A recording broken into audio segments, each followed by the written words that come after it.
মদিনায় যাইতে হৃদয় হয় যে অধীর বেকুল বেকার মদিনায় যাইতে হৃদয় হয় যে অধীর বেকুল বেকার করুষে মিনতি মঞ্জুর দয়াতে ইয়া রাসূলুল্লাহ স্বপনে দাও দেখা দাও চেহারা তোমার ইয়া রাসূলুল্লাহ লা ইলাহা ইল্লাল্লাহ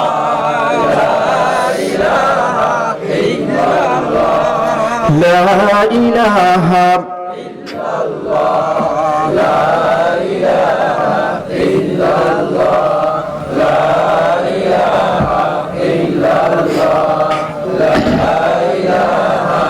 لا إله إلا الله لا إله محمد رسول الله صلى الله عليه وسلم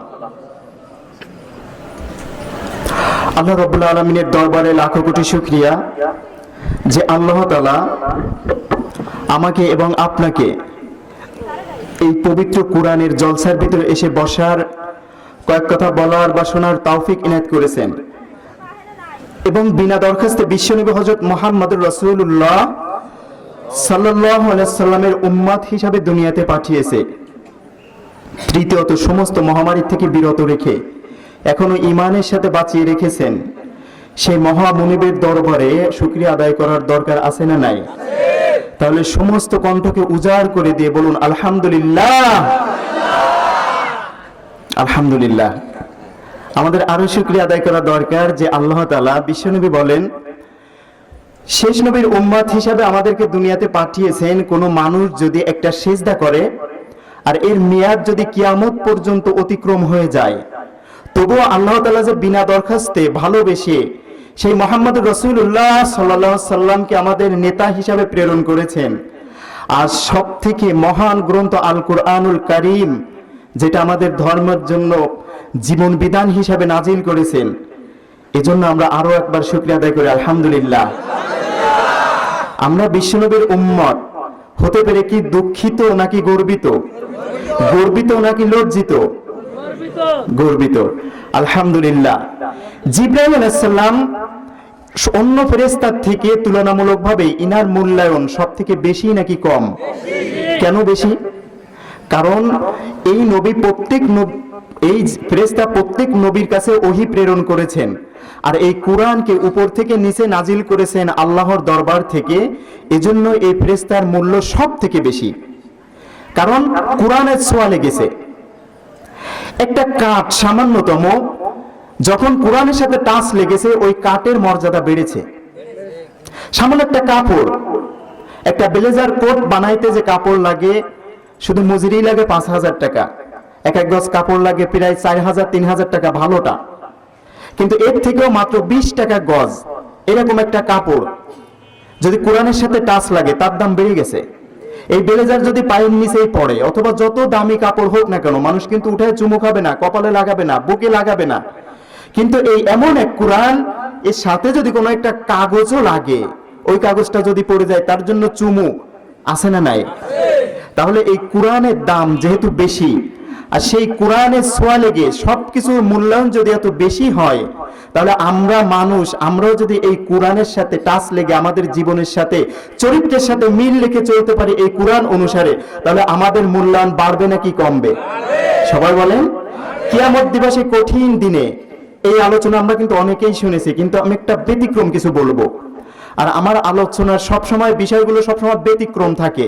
সবাই একটা ঘটনা যেভাবে মানুষের কাছে থ্রো করে বোঝাতে চায়, আমি চাই তার উল্টো ভাবে, যেটা অন্য কারোর সাথে না মিলে।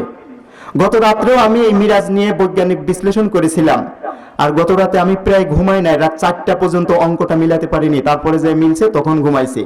সারাদিন বসে গবেষণার ভিতরে যতটুকু আমি আয়ত্ত করতে পারি, যত রাত হোক ওইটা মুখস্থ না করে আমি ঘুমাই না। আর যখন এই গবেষণার বিষয়টা চলে, সামনে 20 পাতার নোট, এমনকি আমার ছাত্ররাও আমাকে হেল্প করে। এত কিছুর মাধ্যমে যদিও কোরআনের এক একটি আয়াতের গভীর জ্ঞান আমার স্বল্প গবেষণার মাধ্যমে এর কঠিন জ্ঞান আয়ত্ত করা সম্ভব না, তবুও যা কিছু পড়েছি, যা কিছু বলেছি সম্পূর্ণ ব্যতিক্রম আলোচনা হবে। তো যাই হোক, কিয়ামতের ময়দানে আমরা জানি আমাদের বিশ্বনবী মুহাম্মদুর রাসূলুল্লাহ সাল্লাল্লাহু আলাইহি সাল্লাম যতক্ষণ পর্যন্ত উনার উম্মত নিয়ে জান্নাতে প্রবেশ না করবে, এতক্ষণ পর্যন্ত অন্য কোন উম্মতের নবীও জান্নাতে ঢুকতে পারবে না। কিভাবে? অন্য নবীর উম্মতেরা হাজার হাজার বছর হায়াত পেয়েছে, কিন্তু আমরা পেয়েছি কয় বছর? 60 বছর। কয় বছর? 60 বছর। তাহলে বিশ্বনবীর উম্মত হতে পেরে আমাদের মর্যাদা কত বেশি দেখুন। তারা হাজার হাজার শত শত বছর ইবাদত করে যে নেকি অর্জন করেছে, আল্লাহ তাআলা এই আল্লাহু আকবার তার কোরআনের জলসায় উপস্থিত হওয়ার কারণে, কোরআনের সাথে চরিত্রের সাথে মিল রেখে চলার কারণে আমাদের আমলনামায় নেকি এত পর্যন্ত বাড়াবেন, এত বরকত দান করবেন। ওই শত শত বছর পর্যন্ত ইবাদত করেছে যে উম্মতেরা, ওই ইবাদতের থেকে বেশি নেক আমল যতক্ষণ আমাদের আমলনামায় না হবে, অতক্ষণ পর্যন্ত আল্লাহ তাআলা আমাদের প্রতি রহমত, বরকত আর নেকি নাজিল করতে থাকে। আর অতক্ষণ পর্যন্ত নাজিল করবে যতক্ষণ আমাদেরকে ওই উম্মতদের সাথে চ্যালেঞ্জ করে প্রতিযোগিতামূলকভাবে আমাদেরকে জান্নাতে না ঢুকাতে পারে, ততক্ষণ পর্যন্ত নেকি দিতে থাকবে। তাহলে এই কোরআনকে ধর্মগ্রন্থ হিসেবে পেয়ে আমরা খুশি নাকি বেজার? হযরত ওমর রাদিয়াল্লাহু আনহু যখন ইসলাম গ্রহণ করে, ওনার বয়স ছিল মাত্র 26 বছর। কয় বছর? যুবক বয়সে। এই ইসলাম গ্রহণ করার পরে বিশ্বনবীকে বলতেছেন, ইয়া রাসূলুল্লাহ আলাস্তু আলাল হক, আমি যে কালেমা গ্রহণ করেছি এই কালেমা কি সত্য নাকি মিথ্যা? বিশ্বনবী বলেন, বালা, অবশ্যই সত্য। আমি যে নামাজ পড়ি এই নামাজ কি সত্য না মিথ্যা? বিশ্বনবী বলেন, অবশ্যই সত্য। এই রোজা, তাসবিহ, তাহলিল সবকিছু সত্য নাকি মিথ্যা? বিশ্বনবী বলেন, সবই সত্য। তাহলে এই কালেমার দাওয়াত দিচ্ছেন, এইটা কি সত্য নাকি মিথ্যা? বিশ্বনবী বলেন, এটাও সত্য। তা যদি সত্যই সবকিছু হয়, তাহলে পালিয়ে পালিয়ে কেন? এখন থেকে প্রকাশ্যে কালেমার দাওয়াত দেওয়া হবে। কে বলেছেন? ওমর। এখানে অনেক যুবক আছেন 26 থেকে 30 বছর বয়সের ভিতরে, এমনকি আমি নিজেও একজন। তা যাই হোক, বিশ্বনবী বলেন যে না ওমর, এখনো দরবারে ময়দানে এইভাবে কালেমা প্রচার করার সময় হয় নাই। বলে না, আপনার যে কয়জন সাহাবী আমার পিছনে দাঁড়িয়ে দেন, আপনি সামনে থাকুন। আমার ডান পাশে ছিলেন ওমর, বাম পাশে ছিলেন হামজা, ইসলামের 2 সিংহ পুরুষ। কাবার চত্বরে গিয়ে যখন বলেছে নারায়ে তাকবীর, সবাই বলেছে আল্লাহু আকবার। আর এর পূর্বে আবু জাহেল এই মুসলমানদেরকে কালেমা গ্রহণ করার দায়ে কিভাবে অপমান অপদস্থ কি করেছে এটা আমরা সবাই জানি। কিন্তু এই যে ওমর আর হামজা, ইসলামের 2 সিংহ যুবক, যখন সামনে দাঁড়িয়ে নারায়ে তাকবীর বলেছে, আবু জাহেল, উতবা, সাইবা, ওয়ালিদ ইবনে মুগিরা, মুনাফিকের দল বলার অন্তর প্রকম্পিত শুরু হয়ে গিয়েছিল। জোরে বলুন ঠিক কিনা? সুতরাং আজও সেই ধর্মগ্রন্থ পুরো বিশ্ব জুড়ে এই পৃথিবীর মানচিত্র থেকে কোরআনকে উঠিয়ে দেওয়ার ষড়যন্ত্র চলতেছে, ঠিক কিনা বলেন? সুতরাং ওমরের ওইখান থেকে শিক্ষা নিয়ে আজকের যুবকরাও যদি এই তাফসিরুল কোরআন মাহফিলের থেকে সিদ্ধান্ত নিয়ে আজও ময়দানে এই কোরআনের দাওয়াত নিয়ে নামতে পারেন, আল্লাহর কসম, এক হাতে কোরআন এক হাতে ইসলামের ঝান্ডা নিয়ে যদি রাস্তায় বের হতে পারেন, আকাশ বাতাস যদি আমরা মুখরিত করতে পারি, অবশ্যই কোরআন বিদ্বেষীদের অন্তর প্রকম্পিত হবে। জোরে বলুন ঠিক কিনা? আরো জোরে বলুন ঠিক কিনা? সুতরাং আমরা এই দলেই সবসময় থাকার চেষ্টা করব। রাজি আছেন তো? আরো জোরে বলুন। সমস্ত বিশ্বব্যাপী মুসলমান সরকারদেরকে এই ডোনাল্ড ট্রাম্প ক্রয় করতে চাচ্ছে। যেখানে যেভাবে সুযোগ পাচ্ছে ফেসবুকে ভাইরাল হওয়ার জন্য, তার জনপ্রিয়তা বাড়ানোর জন্য বিশ্বনবীকে, আল্লাহকে, আল্লাহর কোরআনকে গাল দেয়, ঠিক কিনা বলেন? যে একবার গাল দেয় সে পাবলিসিটি হয়ে যায়, পাবলিশড হয়ে যায় ফেসবুক, ইউটিউবের মাধ্যমে। ইউটিউব, ফেসবুকে বর্তমানে ঢুকারই কায়দা নেই, শুধু এই তাফসির মাহফিল বন্ধ করার জন্য। আলোচনা চলতেছে এসেই সঙ্গ ধরে ঠেলা দেয়। কেন? পাবলিশড হওয়ার জন্য, মানুষের সামনে জনপ্রিয়তা বাড়ানোর জন্য। শুধুমাত্র সমস্যা কোন জায়গা? এই কোরআনের হক কথা বললে, পাখিকে প্রশ্ন করলাম ময়না রূপক অর্থে, আমি প্রশ্ন করিনি তোমাকে কেন খাঁচায় বন্দি করা হয়। দোয়েলকে, শালিককে প্রশ্ন করা হলো তোমাকে কেন খাঁচায় বন্দি করে মানুষ। পাখি কি উত্তর দিবে? আমার একটাই দোষ, আমি কথা বলতে পারি, ঠিক কিনা বলেন? অন্য কোনো পাখি খাঁচা একটাই না। ঠিক মিলাদুন্নবী অনুষ্ঠান করেন, কোনো বাধা নাই। সিরাতুন নবী অনুষ্ঠান করেন, কোনো বাধা নাই, কিন্তু যদি লেখা থাকে পোস্টারে বড় করে তাফসিরুল কোরআন মাহফিল, সাথে সাথে সেইখানে বাধা দেওয়ার চেষ্টা করে কি করে না মুনাফিক আর দুশমন? সবাই বলেন। কারণ তারা জানে এই তাফসির সঠিকটা যদি মানুষ জেনে যায় আর এই অনুসারে আমল করে, তাহলে আমাদের শয়তানি, লুচ্চামি, বদমাইশি যত যা কিছু আছে সবকিছু কোরআনের ভিতর লুকানো আছে। এটা মানুষ জানলে আমরা যে শয়তান আর মুনাফিক এটা পাবলিক জেনে যাবে। এজন্য তাফসির মাহফিলে বাধা। ঠিক তদ্রূপ আবু জাহেল কোনোভাবেই বিশ্বনবীকে ঠেকাইতে পারেনি, কোনোভাবেই দাওয়াতি কাজ সেখান থেকে বারণ করে ঠেকিয়ে রাখতে পারেনি। এই নারায়ে তাকবীর আল্লাহু আকবার স্লোগানকে মাটির তলে গেড়ে দিতে চেয়েছিল, তাও পারেনি। এরপর আইন পাশ করেছিল তার সংসদে। কি আইন জানেন? অকালাল্লাযীনা কাফারু লা তাসমাউ লিহাযাল কুরআন ওয়ালগাউ ফীহি লাআল্লাকুম তাগলিবুন। ওই মুহাম্মদ কি বলে? কাফেরেরা বলে বিশ্বনবীকে আল্লাহ তাআলা জানাচ্ছেন তোমরা এই কোরআন শুনতে যেও না, এবং যেখানে এই কোরআন তাফসীর হয় সেখানে ওয়ালগাউ ফীহি লাআল্লাকুম তাগলিবুন, সেখানে গিয়ে তোমরা শোরগোল, অত্যাচার, মারামারি, হানাহানি, চিল্লাপাল্লা, গন্ডগোল সৃষ্টি করো যাতে করে তোমরাই জয়ী হতে পারো। এই কথাটা কার? তা এটা কি সেই আবু জাহেল পর্যন্ত থেকে শেষ হয়ে গেছে নাকি এখনো আছে? সবাই বলেন, এখনো আছে।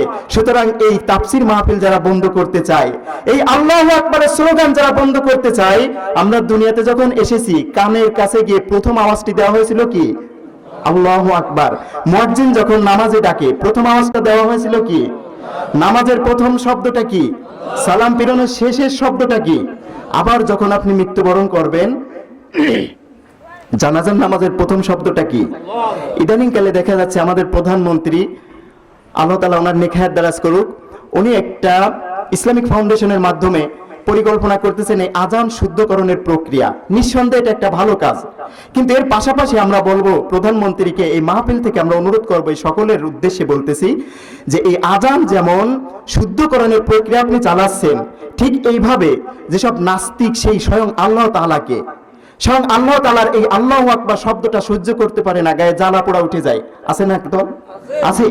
এমনকি কেউ বলতেছে আল্লাহ হচ্ছে, আমি বলি এই শামিয়ানা হচ্ছে বড় শয়তান, আল্লাহর নামে এরকম কথা বলা হচ্ছে।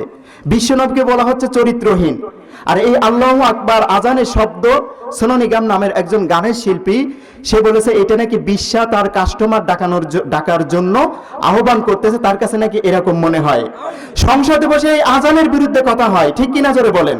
সুতরাং আমরা এখান থেকে করজোরে হাত তুলে মিনতি করতে চাই, অনুরোধ করতে চাই, আপনি যেভাবে আজান শুদ্ধকরণের প্রক্রিয়া চালাচ্ছেন ঠিক এইভাবে ওই সংসদের ভিতরে বসে যে সমস্ত নাস্তিক, মুরতাদ, আল্লাহকে বিশ্বাস করে না, রাসূলকে ভালোবাসে না, কোরআনকে ভালোবাসে না, এই সমস্ত উলামা বিরোধী, কোরআন বিরোধী, তাফসীর মাহফিল বিরোধী, আজান বিরোধী, সবকিছু বিরোধী এই সমস্ত বাতিলদেরকে সংসদে বিল পাস করে প্রকাশ্যে দিবালক্ষ্যে ফাঁসির কাষ্ঠ কার্যকর করা হোক, এটা আমাদের প্রাণের দাবি, ঠিক কিনা বলেন? আমার এই মতের পক্ষে কে কে রাজি আছেন তো হাত তুলে আল্লাহকে দেখান। তাকবীর হবে, লিল্লাহি তাকবীর, লিল্লাহি তাকবীর, লিল্লাহি তাকবীর। আল্লাহ আমাদের প্রতি খুশি হোক, বলুন আমিন। আমার যতদিন হায়াত আমাদের থাকে এই কোরআনের পক্ষে থেকে মৃত্যুবরণ করতে পারি সেই তৌফিক আল্লাহ তাআলা দান করুক। তা আবু জাহেল এভাবে আইন পাশ করত, কিন্তু বিশ্বনবী যখন কোরআন পেলেন, আমি একটা আয়াত নিয়ে আসছি, কিন্তু এখানে আসলে আমাকে আবার আর একটা বিষয় দেওয়া হয়েছে, রমজান। এজন্য আমি দুটো আয়াত তেলাওয়াত করেছি। যেহেতু আয়াত তেলাওয়াত করেছি, দুটো তাফসিরও হবে বেশি। আপনারা থাকবেন নাকি চলে যাবেন? সবসময় প্রশংসা করবো কার? খাওয়ার সময়, ঘুমানোর সময়, আর অর্ধেক মাহফিল হলে এখান থেকে চলে যাওয়ার সময় করা যাবে? যাবে না। আলহামদুলিল্লাহ, আমি সরাসরি আলোচনায় ঢুকতেছি। নবীদেরকে তিনটি জিনিস দিয়েছেন আল্লাহ তাআলা সমানভাবে। কয়টি জিনিস? তিনটি, মনে রাখবেন। ওহী, মুজিজা, উন্নত মানের চরিত্র। কয়টা? সবাই বলেন, সবাই বলেন। ওহী, মুজিজা, উন্নত মানের চরিত্র। আর এই ওহী হচ্ছে, আমি এখান থেকে শুরু করব, আল্লাহ তাআলার বাণী, যেটা নাজিলের পদ্ধতি। আল্লাহ তাআলা সরাসরি কোনো নবীর সাথে কথা বলেন নাই, জিবরাইল আলাইহিস সালামের মাধ্যমে কুরআন বা তার লিখিত কিতাব যেটা পাঠান, এই অনুসারে ফেরেশতাকে ব্যবহার করেন। আল্লাহ তাআলার কথা, এটাই ওহী। আর মুজিজা, কোন শক্তিশালী জিনিসকে দুর্বল করার মতো ক্ষমতা যার, একে বলে মুজিজা। আর আমাদের নবী বিশ্বনবী মুহাম্মদুর রাসূলুল্লাহ সাল্লাল্লাহু আলাইহি ওয়াসাল্লামের জীবনে আল্লাহ তাআলা 3000 মুজিজা দিয়েছেন, বলুন আল্লাহু আকবার। এর ভিতর সর্বশ্রেষ্ঠ মুজিজা হচ্ছে কোরআন। দেখুন, যখন বিশ্বনবী এই লা ইলাহা ইল্লাল্লাহ দাওয়াত দেওয়া শুরু করেছে, তখন মক্কার এই কাফেরেরা চেষ্টা করেছিল বিশ্বনবীকে থামিয়ে দেওয়ার জন্য, কারণ এই কোরআন যদি প্রতিষ্ঠা হয়ে যায় তাহলে মদের বড় বড় বোতল আর খাওয়া যাবে না। কোরআনের আইন যদি প্রতিষ্ঠা হয়ে যায় তাহলে নারী দিয়ে আর ব্যবসা করে খাওয়া যাবে না। কোরআন যদি প্রতিষ্ঠা হয়ে যায় সুদের ব্যবসা, জিনার ব্যবসা, এইগুলো তারা আর করে খেতে পারবে না। এজন্য কিন্তু এটা বন্ধ করতে চেয়েছিল। এরপর আবু জাহেলের একটা দল তারা বলতেছে যে কাকা, আমরা তো তোমাকে অনুসরণ করি, কিন্তু আমাদের একটা অনুরোধ, আপনি কি রাখবেন? বলে কি বলো? তা আমরা মুহাম্মাদের এই কালেমা যদি গ্রহণ করি তা সমস্যাটা কোন জায়গায়? কারণ সে তো মিথ্যাবাদী নয়, সত্যবাদী, আর এই নামটা তো আমরাই দিয়েছিলাম। আবু জাহেল বলে এমনি এমনি মন্ত্রিত্ব করো, কিছু বুঝো না। আমরা হইলাম মক্কার নেতা, সবাই শুনে আমাদের কথা। আমরা মিথ্যা মিথ্যা আইন তৈরি কইরা মিথ্যা মিথ্যা দেই বক্তৃতা, কিন্তু সবাই যদি শুনে মুহাম্মাদের কথা, আর সবাই যদি মানতে থাকে আল কোরআনের কথা, আর সবাই যদি মানতে থাকে মুহাম্মদকে নেতা, অবশ্যই আবু জাহেল আর তার দলবল খাবে জুতা। ঠিক কিনা?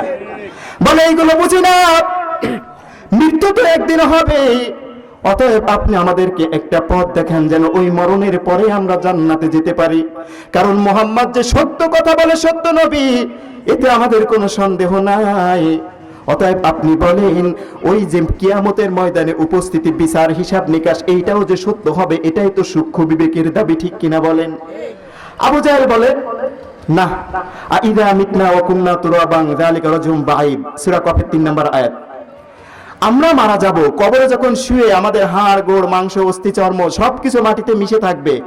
মুহাম্মাদের খোদা উঠিয়ে আবার বিচার করবে কোন ঘোড়ার ডিম, আমরা তো মাটির সাথেই মিশে যাব। আচ্ছা বলুন তো, অস্তিত্ব ছাড়া আল্লাহ তাআলা আমাদেরকে এনেছেন না? 100 বছর আগে আমাদের কারো কোনো অস্তিত্ব ছিল? আচ্ছা, কিন্তু মরার পরে হাড় অস্থি চর্ম, অথবা বুখারী শরীফের একটা হাদিস আছে, কক্সিক্স নামক একটা হাড় এই মেরুদণ্ডের শেষ প্রান্তে, এই হাড়টি পারমাণবিক বোমার পরে ফেললেও কখনো পড়ে না, নষ্ট হয় না। আর বিষ্ণু বলেন ওই হাড়ের থেকে কিয়ামতের ময়দানে আবার মানুষদেরকে উঠানো হবে। তা অস্তিত্বহীন জায়গা থেকে যদি মানুষ আমাদেরকে আল্লাহ বানাইতে পারে, তাহলে অস্তিত্ব থেকে পুনরায় আবার জীবিত করতে পারেন না? আবু জাহেল বলতেছে মুহাম্মাদের খোদা আমাদেরকে কোনোভাবেই উঠাতে পারবে না, সুতরাং তোমরা মুহাম্মাদের কাছে যেও না, এই কোরআনের কথা শুনো না, ওর কাছে যেও না, ওর সাথে ভালো সম্পর্ক রেখো না। এখন বলতেছে চাচা, হিশাম, রবিয়া, বড় বড় কয়েকজন কাফের যুবক যারা ইসলাম বিরোধী শক্তির বড় বড় পিলার, বলতেছে যদি উঠা লাগে, বলে আমি বললাম উঠা লাগবে না, তোরা আবার যদি লাগাইছো। আমি নেতা বললাম উঠা লাগে না, তোরা আবার যদি লাগাইলি কিসের জন্য? বলে না না, যদি উঠা লাগে তাই বলেন আগে। বলে আজকে মিটিং শেষ, আজকে সেমিনার অনুষ্ঠান শেষ, কালকে সকালবেলা খাওয়া দাওয়া করে বেলা 10টায় সবাই এইখানে কাবার চত্বরে এসে হাজির হবা, ওইখানে আমি আমার সিদ্ধান্ত জানাবো। ঠিক দ্বিতীয় দিন যেমন কথা তেমন কাজ। আবু জাহেলকে বলা হচ্ছে যে আমাদেরকে যদি জোর করবে, যদি উঠা লাগে তাহলে কি হবে? বলে কোরআনে আমি শুনেছি মুহাম্মদ বলেছে কিয়ামতের ময়দানে ওই কবর থেকে যখন উঠানো হবে, ইসরাফিল আলাইহিস সালাম যখন সিংহায় ফু দিবে, কবর থেকে যদি আমরা উঠে ওই হিসাব নিকাশের ময়দানে না যাই, তা বিচার করবে কোন গোড়ার ডিম? তোরা উঠিস না, আমিও উঠবো না, যতই সিংহা ফোকাক না কেন। এখন এক কাফের বলতেছে যে না, আমরা তো শুনেছি মুহাম্মদ সাল্লাল্লাহু আলাইহি সাল্লাম কোরআনে আরেক জায়গায় বলেছে অনুফিকা ফিস সূরি ফাইদাহুম মিনাল আজদাতি ইলা রাব্বিহিম ইয়ানসিলুন, তোমরা শুধু উঠবেই না, ওই বাঁশি শুনে কানে আঙ্গুল দিয়ে এমন ভাবে দৌড়াতে থাকবে, হুফাতান গুরাতান মুশাতান গুরলা, পেটে কোনো দানা পানি নাই, পায়ে জুতা নাই, উলঙ্গ অবস্থায়, এমন কি একজন একজনের দিক তাকাতেও পারবে না। সেই সময় বলতেছে যে যদি জোর করে উঠাই তখন কি হবে বলুন? বলে আজকে মিটিং শেষ। আজকে কি? তা বলে কাকা সিদ্ধান্ত? বলে আগামীকাল সকাল 10টায় খেয়ে দিয়ে সবাই সকালে সকালে এই কাবার চত্বরে আসবা, সেখানে আমি আমার সিদ্ধান্ত জানাবো। ঠিক যেমন কথা তেমন কাজ। এবার আবার বলতেছে চাচা, মুহাম্মদ কি বলে? আমরা আরবি ভাষী, কোরআন নাজিল হয়েছে কি ভাষায়? আরবি। ইন্না আনজালনা কুরআনান আরাবিয়্যা, সঠিকভাবে এই কোরআনের সর্বোত্তম ভাষা দিয়েই কোরআন নাজিল করা হয়েছে। বিলিসানিন আরাবিয়্যিন মুবিন, সূরা শুআরার 195 নম্বর আয়াত এবং সূরা ইউসুফের 2 নম্বর আয়াত। তা মুহাম্মদ কি বলে এটা তো আমরা বুঝি। কবর থেকে কিয়ামতের ময়দানে উঠানোর সময়টা যেখানে আল্লাহ তাআলা কোরআনে ব্যবহার করেছেন, সেখানে মাজহুরের থেকে ব্যবহার করেছেন। উলামায়ে কিরাম বুঝবেন মাজহুর অর্থাৎ তোমাকে উঠানো হবে, তোমাকে উঠানো হবে। এখন উলিয়াতাফাকুম মালাকুল মাউতিল্লাযী উকিলা বিকুম সুম্মা ইলা রাব্বিকুম তুরজাউন। তুরজাউন মারুফ না মাজহুর? মাজহুর কি বলেন? মাজহুর। সূরা জুমার 9 নম্বর আয়াতে একবার আছে উলিয়াতাফাকুম মালাকুল মাউতিল্লাযী উকিলা বিকুম সুম্মা ইলা রাব্বিকুম তুরজাউন। সবখানে মাজহুরের সিগা, ওয়া ইলাইহি তুশারুন ওয়া ইলাইহি তুরজাউন। তা আমাদেরকে তো উঠানো হবে, আমার ইচ্ছা থাক আর না থাক আমাকে উঠানো হবে। সুতরাং যদি উঠানোই হয় তাহলে কি করণীয় আছে এইটা বলেন। বলে আজকে মিটিং শেষ। আজকে কি মিটিং শেষ? আমি কিন্তু বুঝাচ্ছি যে কোরআন বিদ্বেষীরা কিভাবে কোরআনের বিপক্ষে কাজ করে। কারণ কোরআনের ভিতরে আমি প্রথমেই বলেছি তারা যে শয়তানি করে, নাস্তিক মুরতাদরা আর কোরআন বিদ্বেষী যারা আর কোরআনের বিরুদ্ধে আইন তৈরি করে যারা, তারা সবসময় তাফসিরগুলো বন্ধ করে রাখতে চায়। কারণ কোরআন যদি মানুষ বোঝে তাহলে তাদের মুখোশ উন্মোচন হয়ে যাবে, ঠিক কিনা বলেন? ঠিক দ্বিতীয় দিন আবার বলে চাচা সবাই আবু জাহেল নেতার মুখের দিকে তাকিয়েছে, বলে আমরা তো আপনাকে অনুসরণ করি, আপনার কথা মতো চলি।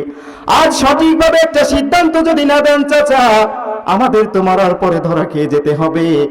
এবার আবু জাহেল বলে আমিও বুঝেছি যদি জোর করে উঠায় আর যদি জোর করে ওই কঠিন ময়দানে আমাদের হাজির করে, মুহাম্মাদের খোদার কোরআনে অন্য জায়গায় আছে আলাইহা তিসআতা আশার, ওই জান্নাত জাহান্নামের সূরা মুদ্দাসির 30 নম্বর আয়াত, ওই জান্নাত জাহান্নামের 19 জন করে দারোয়ান হবে।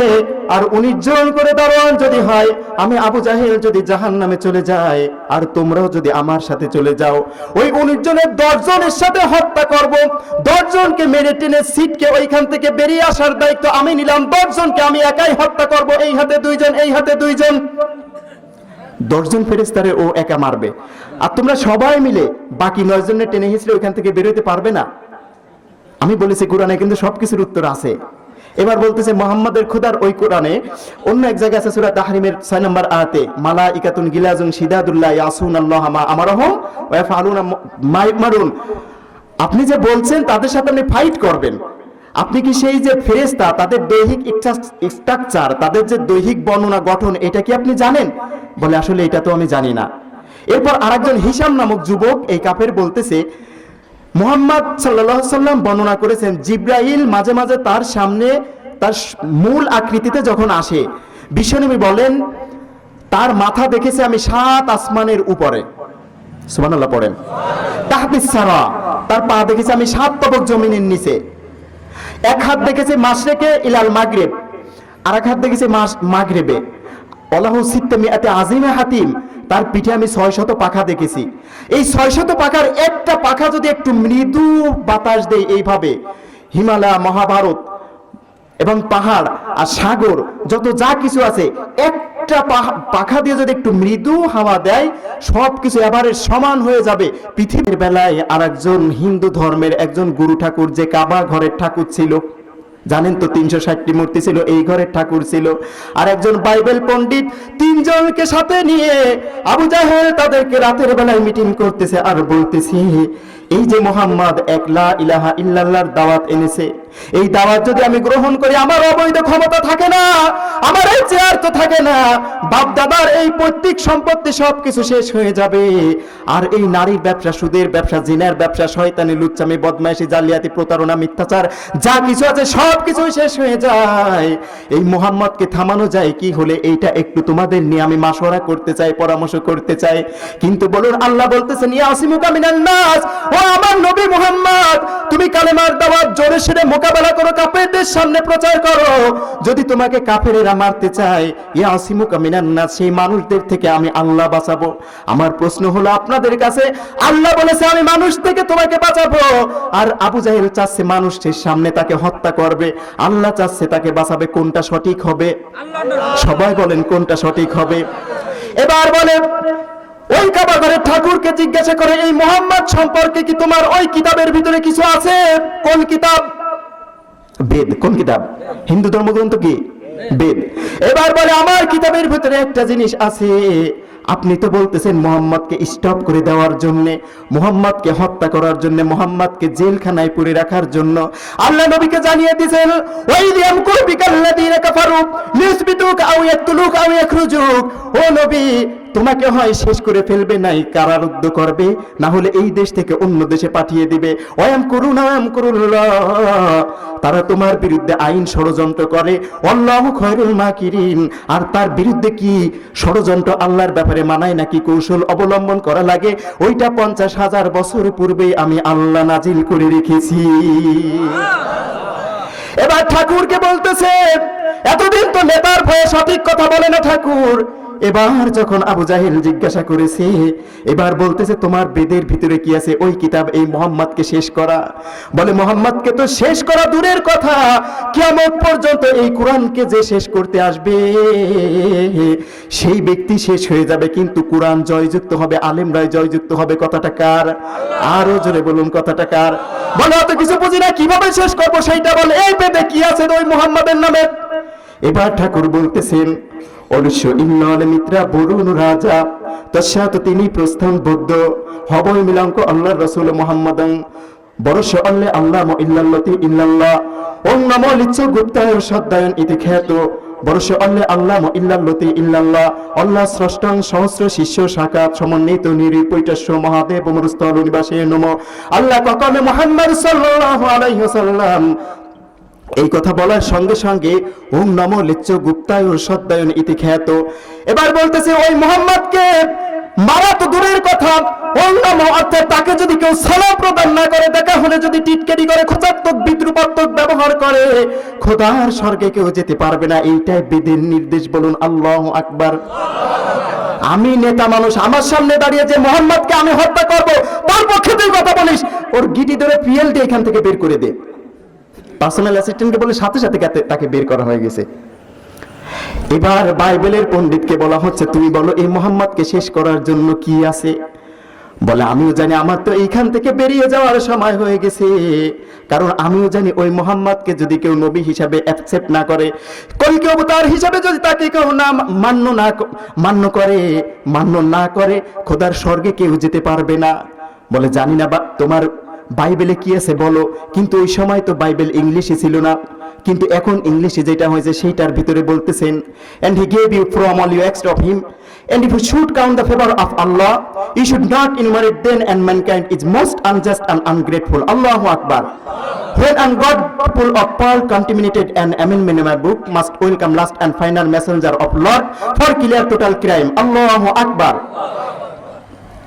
এই বাইবেল পণ্ডিত যখন এই কথা বলেছেন, লাস্ট মেসেঞ্জার অর্থাৎ একজন সাংবাদিক বার্তাবাহক যখন আসবে, সমস্ত ক্রাইম অর্থাৎ আমাদের শয়তানি লুচ্চামি জালিয়াতি যা কিছু আছে সবকিছু ধ্বংস করে আলাদ্দিন কুল্লিহি ওয়ালাউ কারিহাল মুশরিকুন, মুশরিকরা যদিও অসন্তুষ্ট হয়, এই ইসলাম আর কোরআনকে প্রতিষ্ঠা করেই যাবে। এইটাই ওই মুহাম্মাদের কাজ। সুবহানাল্লাহ পড়েন।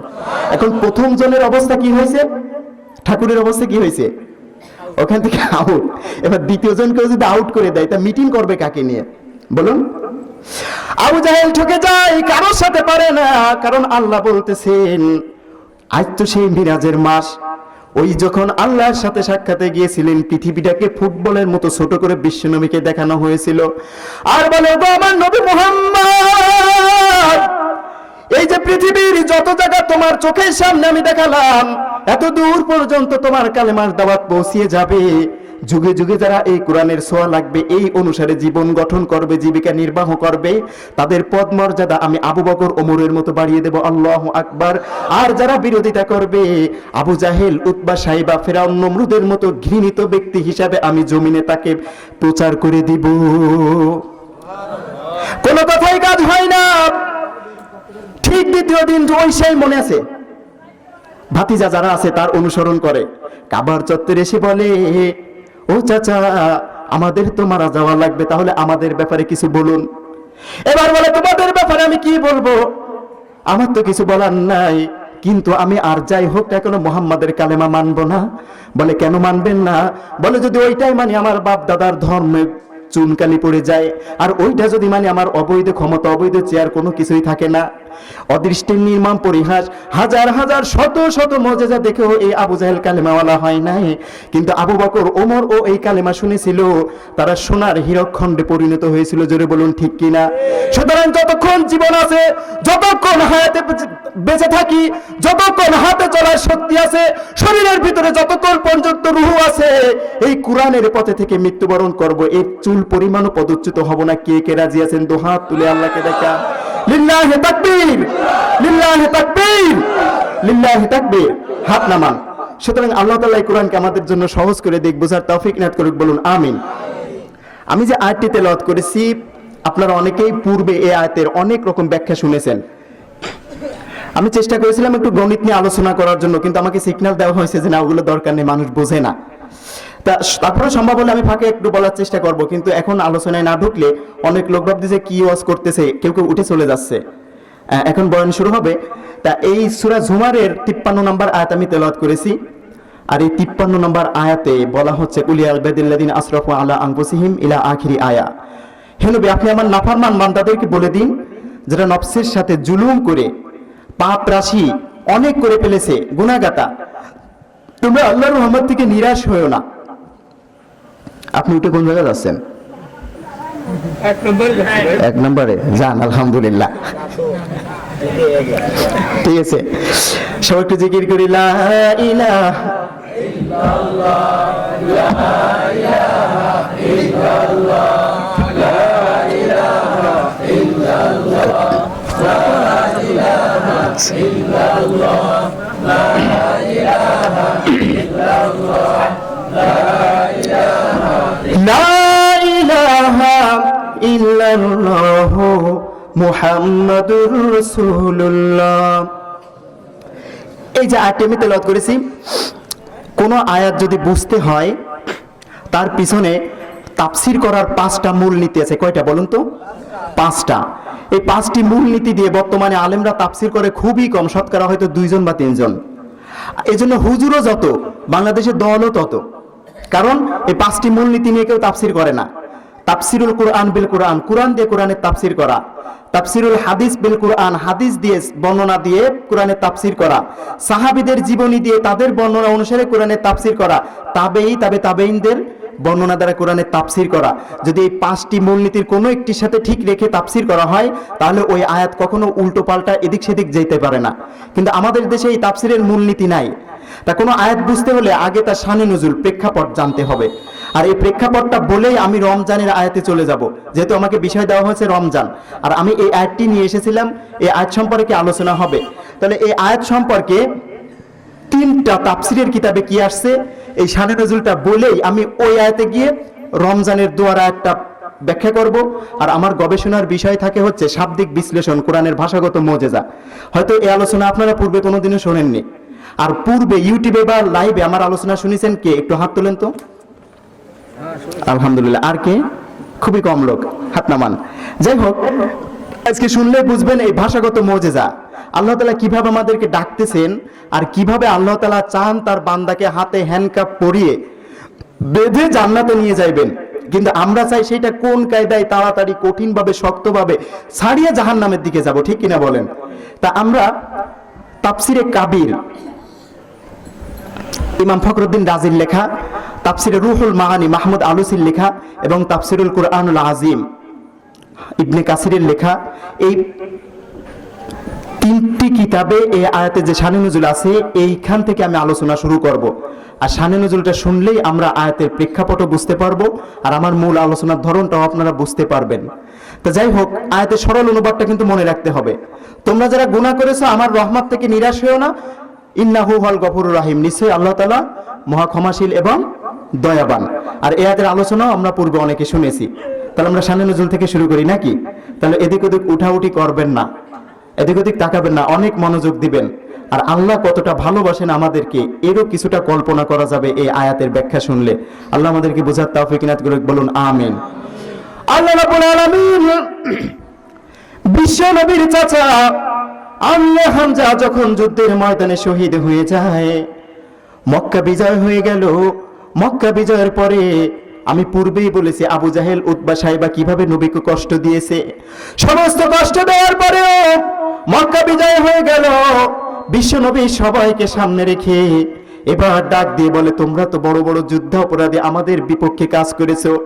এই যে আমার বেলাল, একটু শরীরের দিকে তাকিয়ে দেখো কি অবস্থা তোমরা করেছো। এই যে আমার খাব্বাব, তার দিকে একটু তাকিয়ে দেখো তোমরা কি অবস্থা করেছো। কারো শরীরে চামড়া নাই, কারো শরীরে গোস্ত নাই, কারো মাজা অনেক চিকন হয়ে গেছে, বালির উপরে টেনে হেঁচড়ে বিভিন্নভাবে মারধর করা হয়েছে। এমন তো অবস্থায় বিশ্বনবী ডাক দিয়ে বলেন, এইভাবে তোমরা আমাদেরকে অত্যাচার করেছো, এখন আমি নবী এই মক্কার রাষ্ট্রনায়ক, আমি হচ্ছে প্রধানমন্ত্রী, প্রধান নেতা, আমার মতো মহান নেতার কাছে তোমরা কি চাও এটা বলো। বিশ্বনবী আমাদের কি মহান নেতা, এই নেতা বললে আবার অনেকে আছে মাহফিলে বাধা দেয়, সে মনে করে তাকে বলা হচ্ছে। আমাদের সবার শ্রেষ্ঠ নেতা কে? জোরে বলেন, মুহাম্মদ বিশ্বনবী সাল্লাল্লাহু আলাইহি ওয়াসাল্লাম। বলতেছে মুহাম্মাদের কথা, কিন্তু গায়ে লাগে তার, কারণ আবু জাহেলের রক্তের সাথে হয়তো কিছুটা মিল আছে। কারণ তোমার কটু লাগে কেন? যদি আমি নেতার কথা বলি, আমরা তো আমাদের নেতার কথা বলি, অবশ্যই বুঝতে হবে আবু জাহেলের নেতৃত্ব তার জীবনেতে ঢুকে পড়েছে। জোরে বলুন ঠিক কিনা? সুতরাং আমাদের বিশ্বনবী মুস্তাফা মহান নেতা। মহান নেতা কে? আল্লাহর নবী বলে, আমি তো সেই মহান নেতা, উত্তম চরিত্রের অধিকারী, আমার কাছে কি চাও? বলে, কি চাই? আপনার মতো মহান মানুষের থেকে আমরা মহান একটা জিনিস আশা করি, সেইটি হচ্ছে ক্ষমা। সেইটা কি? সবাই বলেন। এখন বিশ্বনবী বলেন, লা তাসরিবা আলাইকুমুল ইয়াউম। ইউসুফ আলাইহিস সালাম তার ভাইদের দিকে যেই কথাটি বলেছিল, কোনো বিদ্বেষ নাই, কোনো হিংসা নাই, আজ আমি সবাইকে তোমাদেরকে মাফ করে দিলাম। তোমরা পূর্বে যা কিছু করেছো ইসলামের বিরুদ্ধে, সব কিছু তোমাদেরকে আমি মাফ করে দিয়েছি, শুধু একবার কালেমা পড়ে তোমরা মুসলমান হয়ে যাও। সবাইকে মুসলমান বানিয়ে দিয়েছেন, কিন্তু যুদ্ধের ময়দানে হত্যা হয়েছিল আমির হামজা, বিশ্বনবীর কলিজার টুকরা চাচা, তাকে শেল্টার দিয়ে দিয়ে দাওয়াতি কাজের ডেভেলপ করিয়েছে। এই আমির হামজাকে হত্যা করেছিল একজন যুবক, নামটা কি? ওয়াহশী। নাম কি? সবাই বলেন। এই ওয়াহশী মক্কার জমিন থেকে পালিয়ে যায়। অন্য সাহাবীরা দেখে বলে, ওয়াহশী তুমি কোথায় যাও? বলে, আমি এই মক্কার জমিন ছেড়ে পালিয়ে যাই। বলে, কেন যাও? বলে, মুহাম্মদ তো দয়ার নবী, ওয়া মা আরসালনাকা ইল্লা রাহমাতাল লিল আলামিন, রাহমাতুল লিল আলামিন হিসেবে নবীকে পাঠিয়েছেন। সে তো দয়ার শরীর, মায়ার শরীর, তার শরীরে রাগ জিনিসটা কি তাই আমরা কোনোদিন দেখি না। তুমি মক্কার জমিন ছেড়ে যেও না, তুমি মুহাম্মাদের সামনে যাও, হয়তো মুহাম্মদ অন্যদের মতো তোমাকেও মাফ করবে। ওয়াহশী বলে, না, আমাকে বিশ্বাস না, কারণ ওই উহুদের প্রান্তরে তার কলিজার টুকরা চাচা আমির হামজাকে আমি কি করেছি শোনো। বর্ষা নিক্ষেপ করেছি, জমিনে গড়াগড়ি খেয়েছে, তার রক্তে মরুভূমির সমস্ত বালুগুলো রক্তে রঞ্জিত হয়েছিল। শুধু তাই নয়, তাকে হত্যা করার পর হিন্দা নামক ওই নারী নেত্রী তার পা কেটে এক প্রান্তে পাঠিয়ে দিয়েছে, আর এক পা কেটে আর এক প্রান্তে পাঠিয়ে দিয়েছে, এমনকি লজ্জা স্থান পর্যন্ত 3 টুকরা করে পাহাড়ে ছড়িয়ে দিয়েছে। এই সব করে শুধু শেষ হয় নাই, ওই বিশ্বনবীর চাচা আমির হামজার বুক চিরে সেইখান থেকে কলিজা বেরিয়ে চর্বণ করেছে। অন্তত বিশ্বনবী সবাইকেও যদি মাফ করে দেয়, এরকম ভাবে তাকে আমরা হত্যা করেছি, আমাকে কোনোদিন বিশ্বনবী মাফ করবে না, আমাকে হত্যা করবে। তারপরে সাহাবী বলে, না না না, বিশ্বনবীকে আমরা চিনি প্রথম থেকে, তুমি একবার যে দেখো, হয়তো উনি রাহমাতুল লিল আলামিন হিসাবে তোমাকে অন্তত মাফ করবে। ওয়াহশী কাঁপতে কাঁপতে অনেক সময় কথোপকথন, কথা কাটাকাটি করে বিশ্বনবীর দরবারে এসে চলে যায়। বিশ্বনবীর সামনে এসে বলে, আমি ওয়াহশী। বলে, কোন ওয়াহশী? বলে, যুদ্ধের প্রান্তরে আপনার চাচা আমির হামজাকে আমি হত্যা করেছি, আমি সেই ওয়াহশী। বিশ্বনবী কিতাবের ভিতরে আসছে, কলিজার টুকরা আমির হামজাকে যখন দাফন করেছে, শিশু বাচ্চারা যেমন দুধ খাওয়ার জন্য কান্না করে, ওইভাবে কান্না করেছিল, আর বলেছিল, আল্লাহ, আমার চাচা আমির হামজা যেভাবে শহীদ হয়েছে, তাকে এক হিসাবেই তুমি তোমার নাজাত এবং তোমার জান্নাত তাকে দান করে দাও। বলে, আমি তো তোমার চেহারা দেখতে চাই নাই, তুমি কেন আমার সামনে এসেছো ওয়াহশী? আমার চাচার বিয়োগ ব্যথা আমার অন্তরে দাউ দাউ করে জ্বলতেছে। বলে, এই কারণে এসেছে, আপনি তো রাহমাতুল লিল আলামিন, আপনার সাহাবারা বলেছে আপনি নাকি আমাকে মাফ করে দিবেন, আপনি কি সত্য নবী নাকি মিথ্যা নবী, এটাই আমি যাচাই করার জন্য এসেছি। আপনি যদি মাফ করেন আমি বুঝে যাব আল্লাহর নবী সত্য রাহমাতুল লিল আলামিন। আমি এত বেঈমানি এত শয়তানি আপনার বিরুদ্ধে করেছি, আমার পর্যন্ত এই আইডিয়া আপনার পরে হয় নাই যে আপনি আমাকে মাফ করবেন। বিশ্বনবী বলেন ক্ষমা যেহেতু চাইলাম, আমার চাচার কথা তোমাকে আমার দেখলে মনে হয়ে যায়, তুমি অন্তত আর হলেও আমার চোখের সামনে কোনোদিন আসবা না।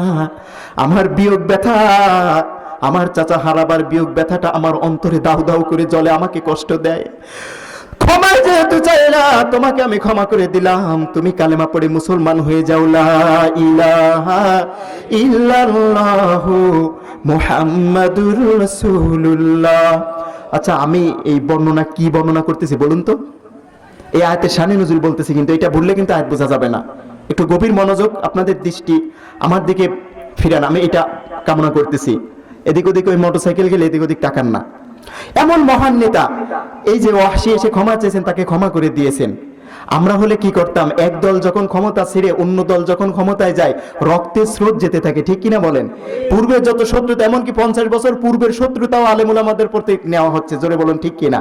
আর এমন মহান নেতা, টেকনোলজি নাই, গাড়ি নাই, বাড়ি নাই, কোনো কিছু নাই, টিভি নাই, প্রচার মাধ্যম নাই, সামান্য চরিত্র দিয়েই সবাইকে কন্ট্রোল করে ফেলেছেন। আল্লাহু আকবার। আর আমরা এত কিছু দিয়ে নিয়ন্ত্রণ করেও নিজের লুঙ্গি পর্যন্ত ঘুমে ঝুলে ফ্যানে উড়িয়ে অন্যদিক চলে যায়, এটা কন্ট্রোল করতে পারে না, কারণ উত্তম চরিত্র নেই, ঠিক কিনা জোরে বলেন? ঠিক ওইরকম ওমর, ওইরকম আবু বকরের মতো একজন আবু বকর দরকার, যারা কোরআনের আইন দিয়ে রাষ্ট্র পরিচালনা করবে, ঠিক কিনা বলেন? এটা আমরা চর্মচোখে দেখতে চাই, সত্যি বলেন দেখতে চাই। ওয়াহশীকে আল্লাহর নবী বলেন কালেমা পড়ে মুসলমান হও। ওয়াহশী বলে না, আমি তো এক চান্সে যেইভাবে কালেমা পড়তে পারি না, আপনি যে আল্লাহর নবী তাতে আমার কোনো সন্দেহ নাই, বলুন আল্লাহু আকবার। আপনি আল্লাহর নবী, তা না হলে আমাকে মাফ করতেন না, কারণ আপনি সত্যি রাহমাতুল লিল আলামিন। আল্লাহু আকবার। এবার ওয়াহশী বলতেছেন আমি এইভাবে কালেমা পড়বো না। বলে কিভাবে পড়বে? বলে আমি যদি কালেমা পড়ে ইসলাম গ্রহণ করি, ওই কিয়ামতের কঠিন ময়দান, যেইখানে হাজিরা হওয়ার জন্য আবু জাহেলের সাথে আমরা সব সময় প্রোটেস্টমূলক আচরণ করি, যেটা আমি প্রথমে বলেছি, ওই কিয়ামতের ময়দানে আমি আশিকি এক চান্সে জান্নাতে আপনার সাথে প্রথম সিরিয়ালে থাকতে পারবো কিনা আপনার ওই জবান দ্বারা বলতে হবে। আল্লাহু আকবার। আপনার কুদরতের জবান দ্বারা যদি আমাকে শুনাইতে পারেন, আমি আশি কিয়ামতের দিন আপনার সাথে প্রথম কাতারে জান্নাতুল ফেরদাউসে যাব, অবশ্যই আমি কালেমা পড়ে ইসলাম গ্রহণ করব। বিশ্বনবী বলেন আমি তো নিজের থেকে কোনো কথা বলি না যতক্ষণ পর্যন্ত তার কথা আমার প্রতি নাজিল না হয়। তিনি কে? ওয়াহশী বলেন যদি তাই না হয় আমি ইসলাম গ্রহণ করব না। বিশ্বনবীর মুখটা মলিন হয়ে যায়, ওয়াহশী পিছনে ফিরে আবার চলে যেতে যায়, কালেমা পড়বে না। আল্লাহ ডাক দিয়ে বলেন জিবরাইল আমি বলতেছি আল্লাহ ওগো নবী ওয়াহশীকে জানিয়ে দেন, আর ওয়াহশীর মাধ্যমে গোটা তামাম দুনিয়ার মানুষদেরকে জানিয়ে দেন। সূরাতুল ফুরকান আয়াত নাম্বার 68 পারা নাম্বার 19 পৃষ্ঠা নাম্বার 4, والذين لا يدعون مع الله إلها آخر ولا يقتلون النفس التي حرم الله إلا بالحق ولا يزنون।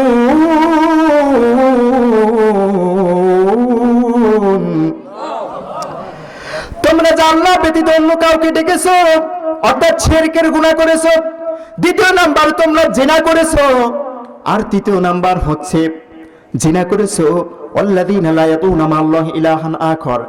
মানুষদেরকে অন্যায়ভাবে হত্যা যদি কেউ না করে, আল্লাহর সাথে শিরক যদি কেউ না করে, অবৈধভাবে যদি কেউ জিনার গুনাহ না করে, এই তিনটা গুনাহ ব্যতীত কোনো মানুষ যদি আমার কাছে তওবা করে, আল্লাহ রাব্বুল আলামিন তার জীবনের সব গুনাহগুলো মাফ করে দিবে। আরো বলুন সুবহানাল্লাহ। এবার বিশ্বনবী বলেন যেহেতু আয়াত নাজিল হয়ে গেছে, তুমি কালেমা পড়ে মুসলমান হয়ে যাও, তোমার সব গুনাহ মাফ হয়ে যাবে। খুশি হয়েছেন কি হন নাই? সবাই বলেন খুশি হয়েছেন কি হন নাই? কিন্তু ওয়াহশী খুশি হয় নাই, বলে আমি কালেমা পড়তে পারবো না। বলে কেন পারবে না? বলে আমি 360টি মূর্তির মুরিদ ছিলাম, আর দ্বিতীয়ত ধর্ষণ যে জীবনে কত করেছি, সেঞ্চুরিও করে ফেলেছি, যেমন আমাদের ভার্সিটির ছেলে মেয়েরা এখন করে, ঠিক কিনা জোরে বলেন। আবার মিষ্টি বিতরণও করে, একমাত্র কারণ শুধু কোরআনের আইন সংসদে নাই। কথা বলেন। এবার ওয়াহশী বলতেছেন শিরকও করেছি, জিনাও করেছি, মানুষও যে কত হত্যা করেছে, আমার গুনাহ নাই। অতএব এই 3টি গুনাহ আমার জীবনে রয়েছে, আমাকে তো আল্লাহ মাফ করবে না, আর আমি এক চান্সে আপনার সাথে জান্নাতুল ফেরদাউসে থাকতে পারবো না। অতএব আমার দরকার নাই, আমি গেলাম বাই। সুবহানাল্লাহ বলেন। বিশ্বনবীর মুখটা আবার মলিন হয়ে যায়। জিবরাইল আবার বিশ্বনবীর কানে কানে এসে বলতেছে, ওগো নবী, সূরাতুল ফুরকান আয়াত নাম্বার 70 পারা নাম্বার 19 পৃষ্ঠা নাম্বার 5, ইল্লা মা তাবা ওয়া আমানা ওয়া আমিলা আমালান সলিহান ফাউলাইকা ইবাদদিলুল্লাহু সাইয়্যাতিহিম হাসানাত ওয়া কানাল্লাহু গফুরার রহিমা। আল্লাহু আকবার। আল্লাহ রাব্বুল আলামিনের নবী বলতেছেন, ওয়াহশী দাঁড়াও, মানুষ জীবনে যত প্রকার গুনাহ করেছে, যদি একবার তওবা করে ইসলামে প্রবেশ করে, একবার কালেমা তেলাওয়াত করে, তার ওই জবান দ্বারা যত বড় বড় গুনাহ করেছে সব গুনাহগুলো আল্লাহ মাফ করে দেন। শুধু মাফ করেন তাই না, ওই ফাঁকা জায়গাটা, যে জায়গায় গুনাহ পূর্বে লিপিবদ্ধ ছিল, ওই জায়গাটা ওই গুনার পরিবর্তে আল্লাহ রাব্বুল আলামিন নেকি দ্বারা পরিবর্তন করে দেয়। আল্লাহু আকবার। ইসলাম গ্রহণ করে যদি কেউ ভালো ভালো কাজ করা শুরু করে দেয়, সঙ্গে সঙ্গে ওই তওবার কারণে পিছনের গুনাহগুলো নেকি হয়ে যায়। আল্লাহু আকবার। খুশি হয়েছেন কি হন নাই? কারা কারা খুশি হন নাই হাত তোলেন। খুশি হয়েছেন?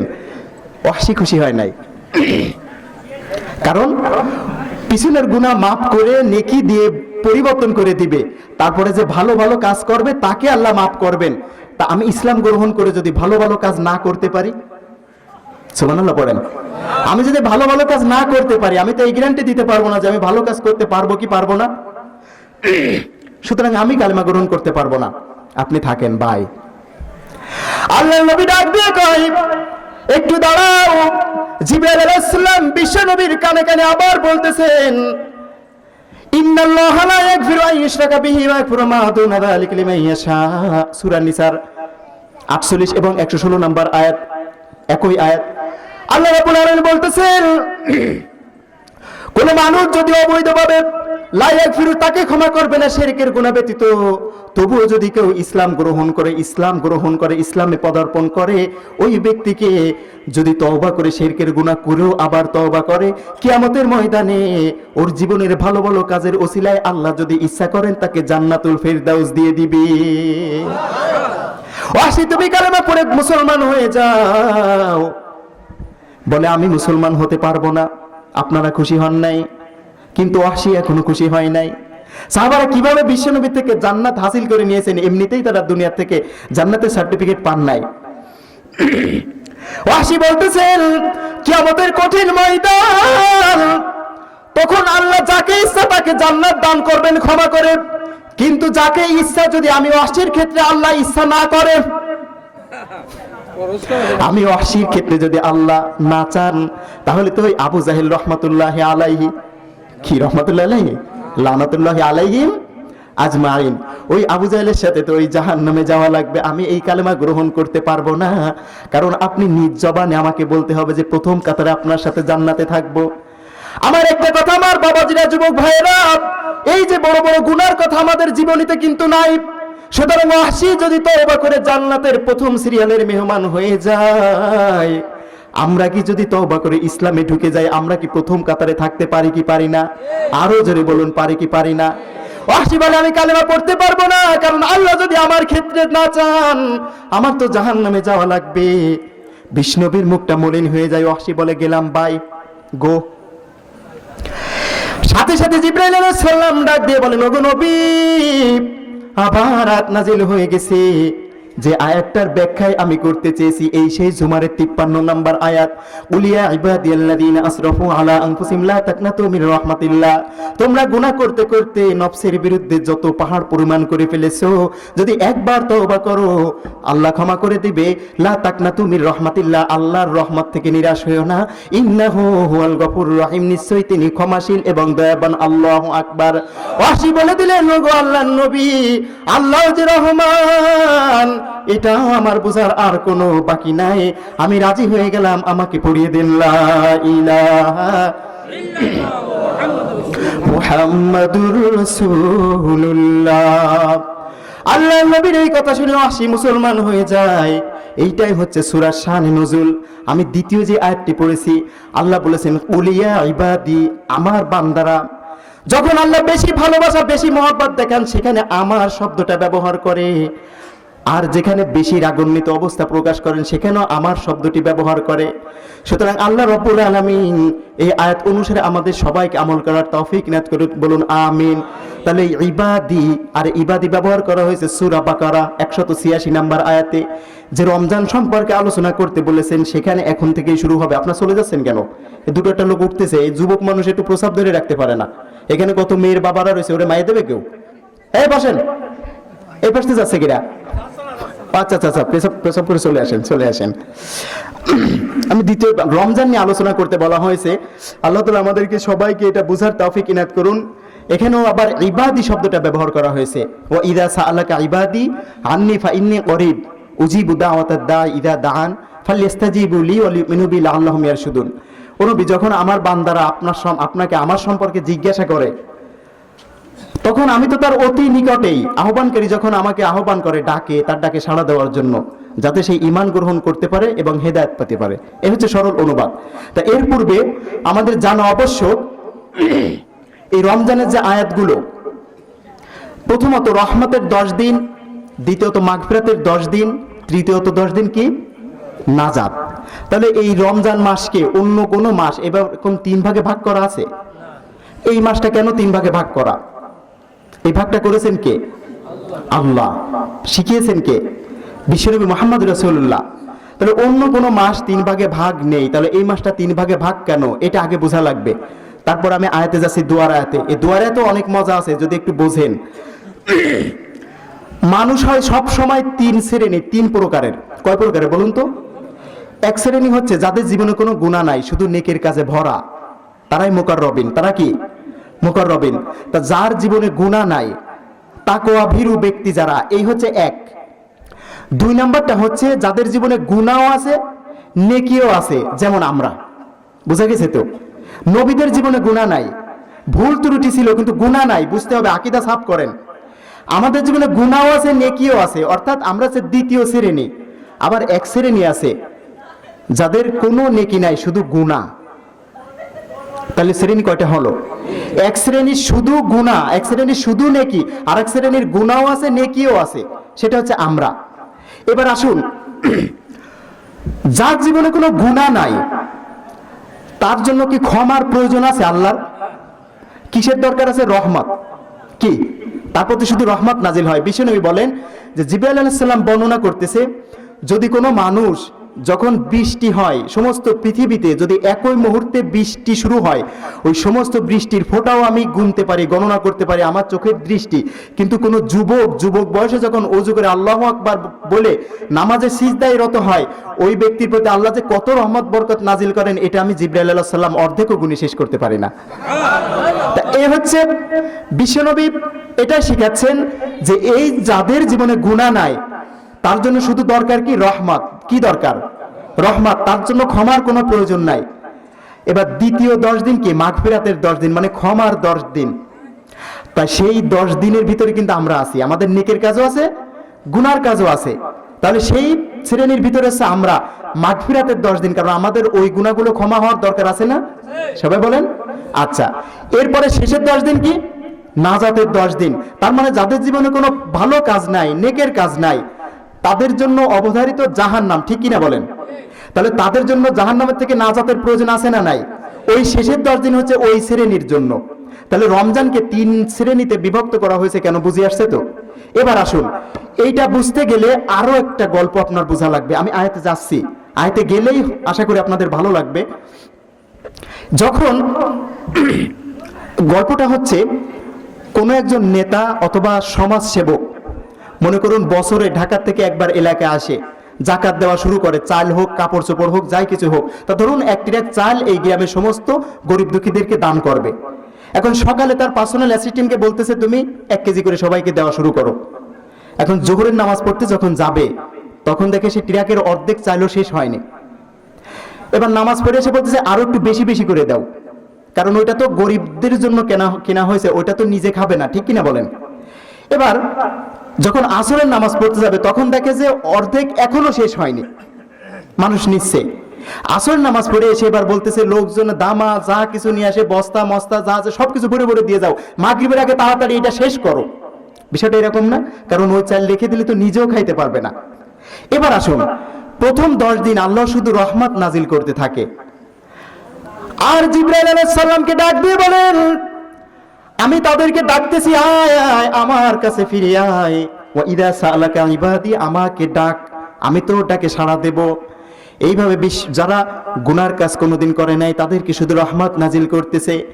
দ্বিতীয় 10 দিনে তাদের প্রতি শুধু ক্ষমা করতেছে। তৃতীয় 10 দিন যখন চলে যেতে লাগে, আল্লাহ রাব্বুল আলামিন শুধু ডাকতে থাকে প্রথম আসমানে এসে, আয় আয়, আমি আজ ক্ষমা করার জন্য বসে আছি। এই রমজান চলে গেলে তুমি তো ক্ষমা পাবা, এইটা তো কোনো গ্যারান্টি নাই। এজন্য বিশ্বনবী, হাদিসটি আমাদের সবার জানা আছে, যখন বিশ্বনবী মিম্বারের পরে প্রথম পা রেখেছেন, জিবরাইল আলাইহিস সালামের সাথে কথোপকথন হচ্ছেন, বিশ্বনবী বলেন আমিন, আবার বলেছেন আমিন, আবার বলেছেন আমিন। দ্বিতীয় আমিনটা হচ্ছে বিশ্বনবীকে জিজ্ঞাসা করা হলো, বিশ্বনবী বলেন যদি রমজান মাস পেয়ে জীবনের গুনাহ কেউ মাফ করাইতে না পারে ওই ব্যক্তির জীবন ধ্বংস। কথাটা কার? বিশ্বনবীর। আর যদি পিতামাতা জীবিত থাকা অবস্থায় তার জীবনের গুনাহ কেউ মাফ করাইতে না পারে ওই ব্যক্তির জীবন ধ্বংস। আর তৃতীয়ত হচ্ছে রমজান পেয়ে গুনাহ মাফ করাইতে পারলো না, পিতামাতাকে পেয়েও গুনাহ মাফ করাইতে পারলো না, ওই ব্যক্তির জন্য লানত করেছেন। এজন্য একটা উদাহরণ আবার বুঝতে হবে, ওই যে তায়েফের ময়দানে তায়েফবাসী পাথর মারতে মারতে বিশ্বনবীকে অজ্ঞান করে ফেলেছিলেন, ঠিক কিনা বলেন? ওই কঠিন ময়দান, বিশ্বনবীর জুতা মুবারক খুলতে পারে না, রক্তে জমাট হয়ে আছে। এমন তো অবস্থায় পাহাড় রক্ষী ফেরেশতা এসে বলে, ওগো আল্লাহর নবী, আপনি যদি একটু অনুমতি দেন তাদেরকে আমরা মেরে শেষ করে দিব। আসমান জমিন এবং সমস্ত বৃক্ষরাজি সবকিছুই কান্না করতেছে আপনার কষ্ট দেখে। বিশ্বনবী হাত উঠিয়ে বলে, মালিক, আমাকে যারা চেনে নাই আমাকে তারা মেরেছে, আপনি যদি এদেরকে ধ্বংস করে দেন আমি কাদেরকে কালেমার দাওয়াত দিব? তাদের জন্য লানত করেন নাই। উহুদের প্রান্তরে, বদরের প্রান্তরে বিশ্বনবী মার খেয়েছেন, দাঁত মোবারক শহীদ হয়েছে, তাদের জন্য বরদোয়া করেন নাই। কিন্তু এক শ্রেণীর জন্য বরদোয়া করেছেন, যে ব্যক্তি রমজান পাইবে কিন্তু জীবনের গুনাহ মাফ করাইতে পারবে না, ঠিক কি না? তার জন্য বিশ্বনবীর বরদোয়া। এজন্য এই রমজানের আয়াত আমি বলতেছি তোমাদের প্রতি, রোজা ফরজ করা হয়েছে পূর্ববর্তীদের মতো।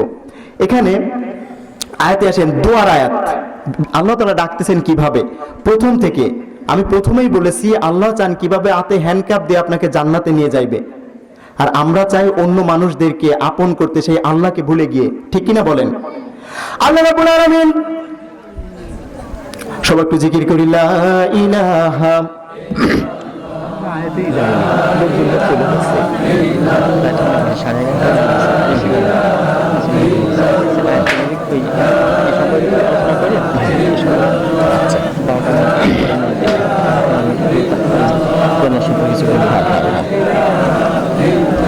লা ইলাহা খোদায়াল রে,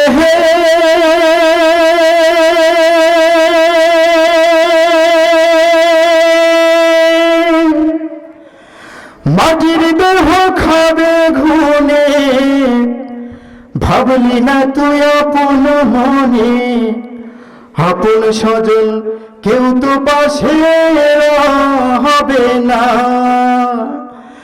রোজ হাসরে বিচার দিনে কে রবে তোর আল্লাহ বিনে, সময় থাকিতে কেন বুঝলে না, তোমার দিন ফুরাইলে আধার হইলে ভবে উপায় রবে না, তোমার দিন ফুরাইল।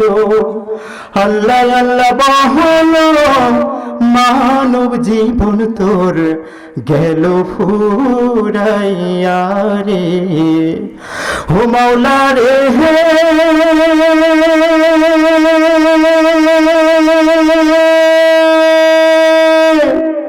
পরাণ পাখি গেলে উড়ে শূন্য দেহ রবে পড়ে, আপন স্বজন কেউ তো পাশে হবে না, মাওলা রে,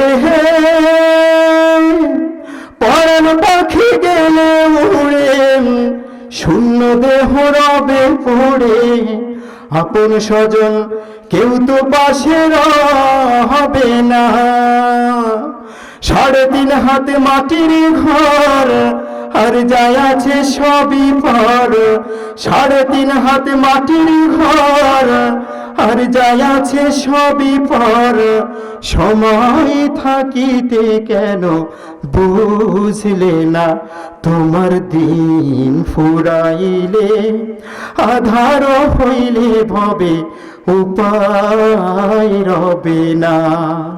তোমার দিন ফুরাইলো আল্লাহ আল্লাহ বহল, মানব জীবন তোর গেল ফুরাই, ইয়ারে লা ইলাহা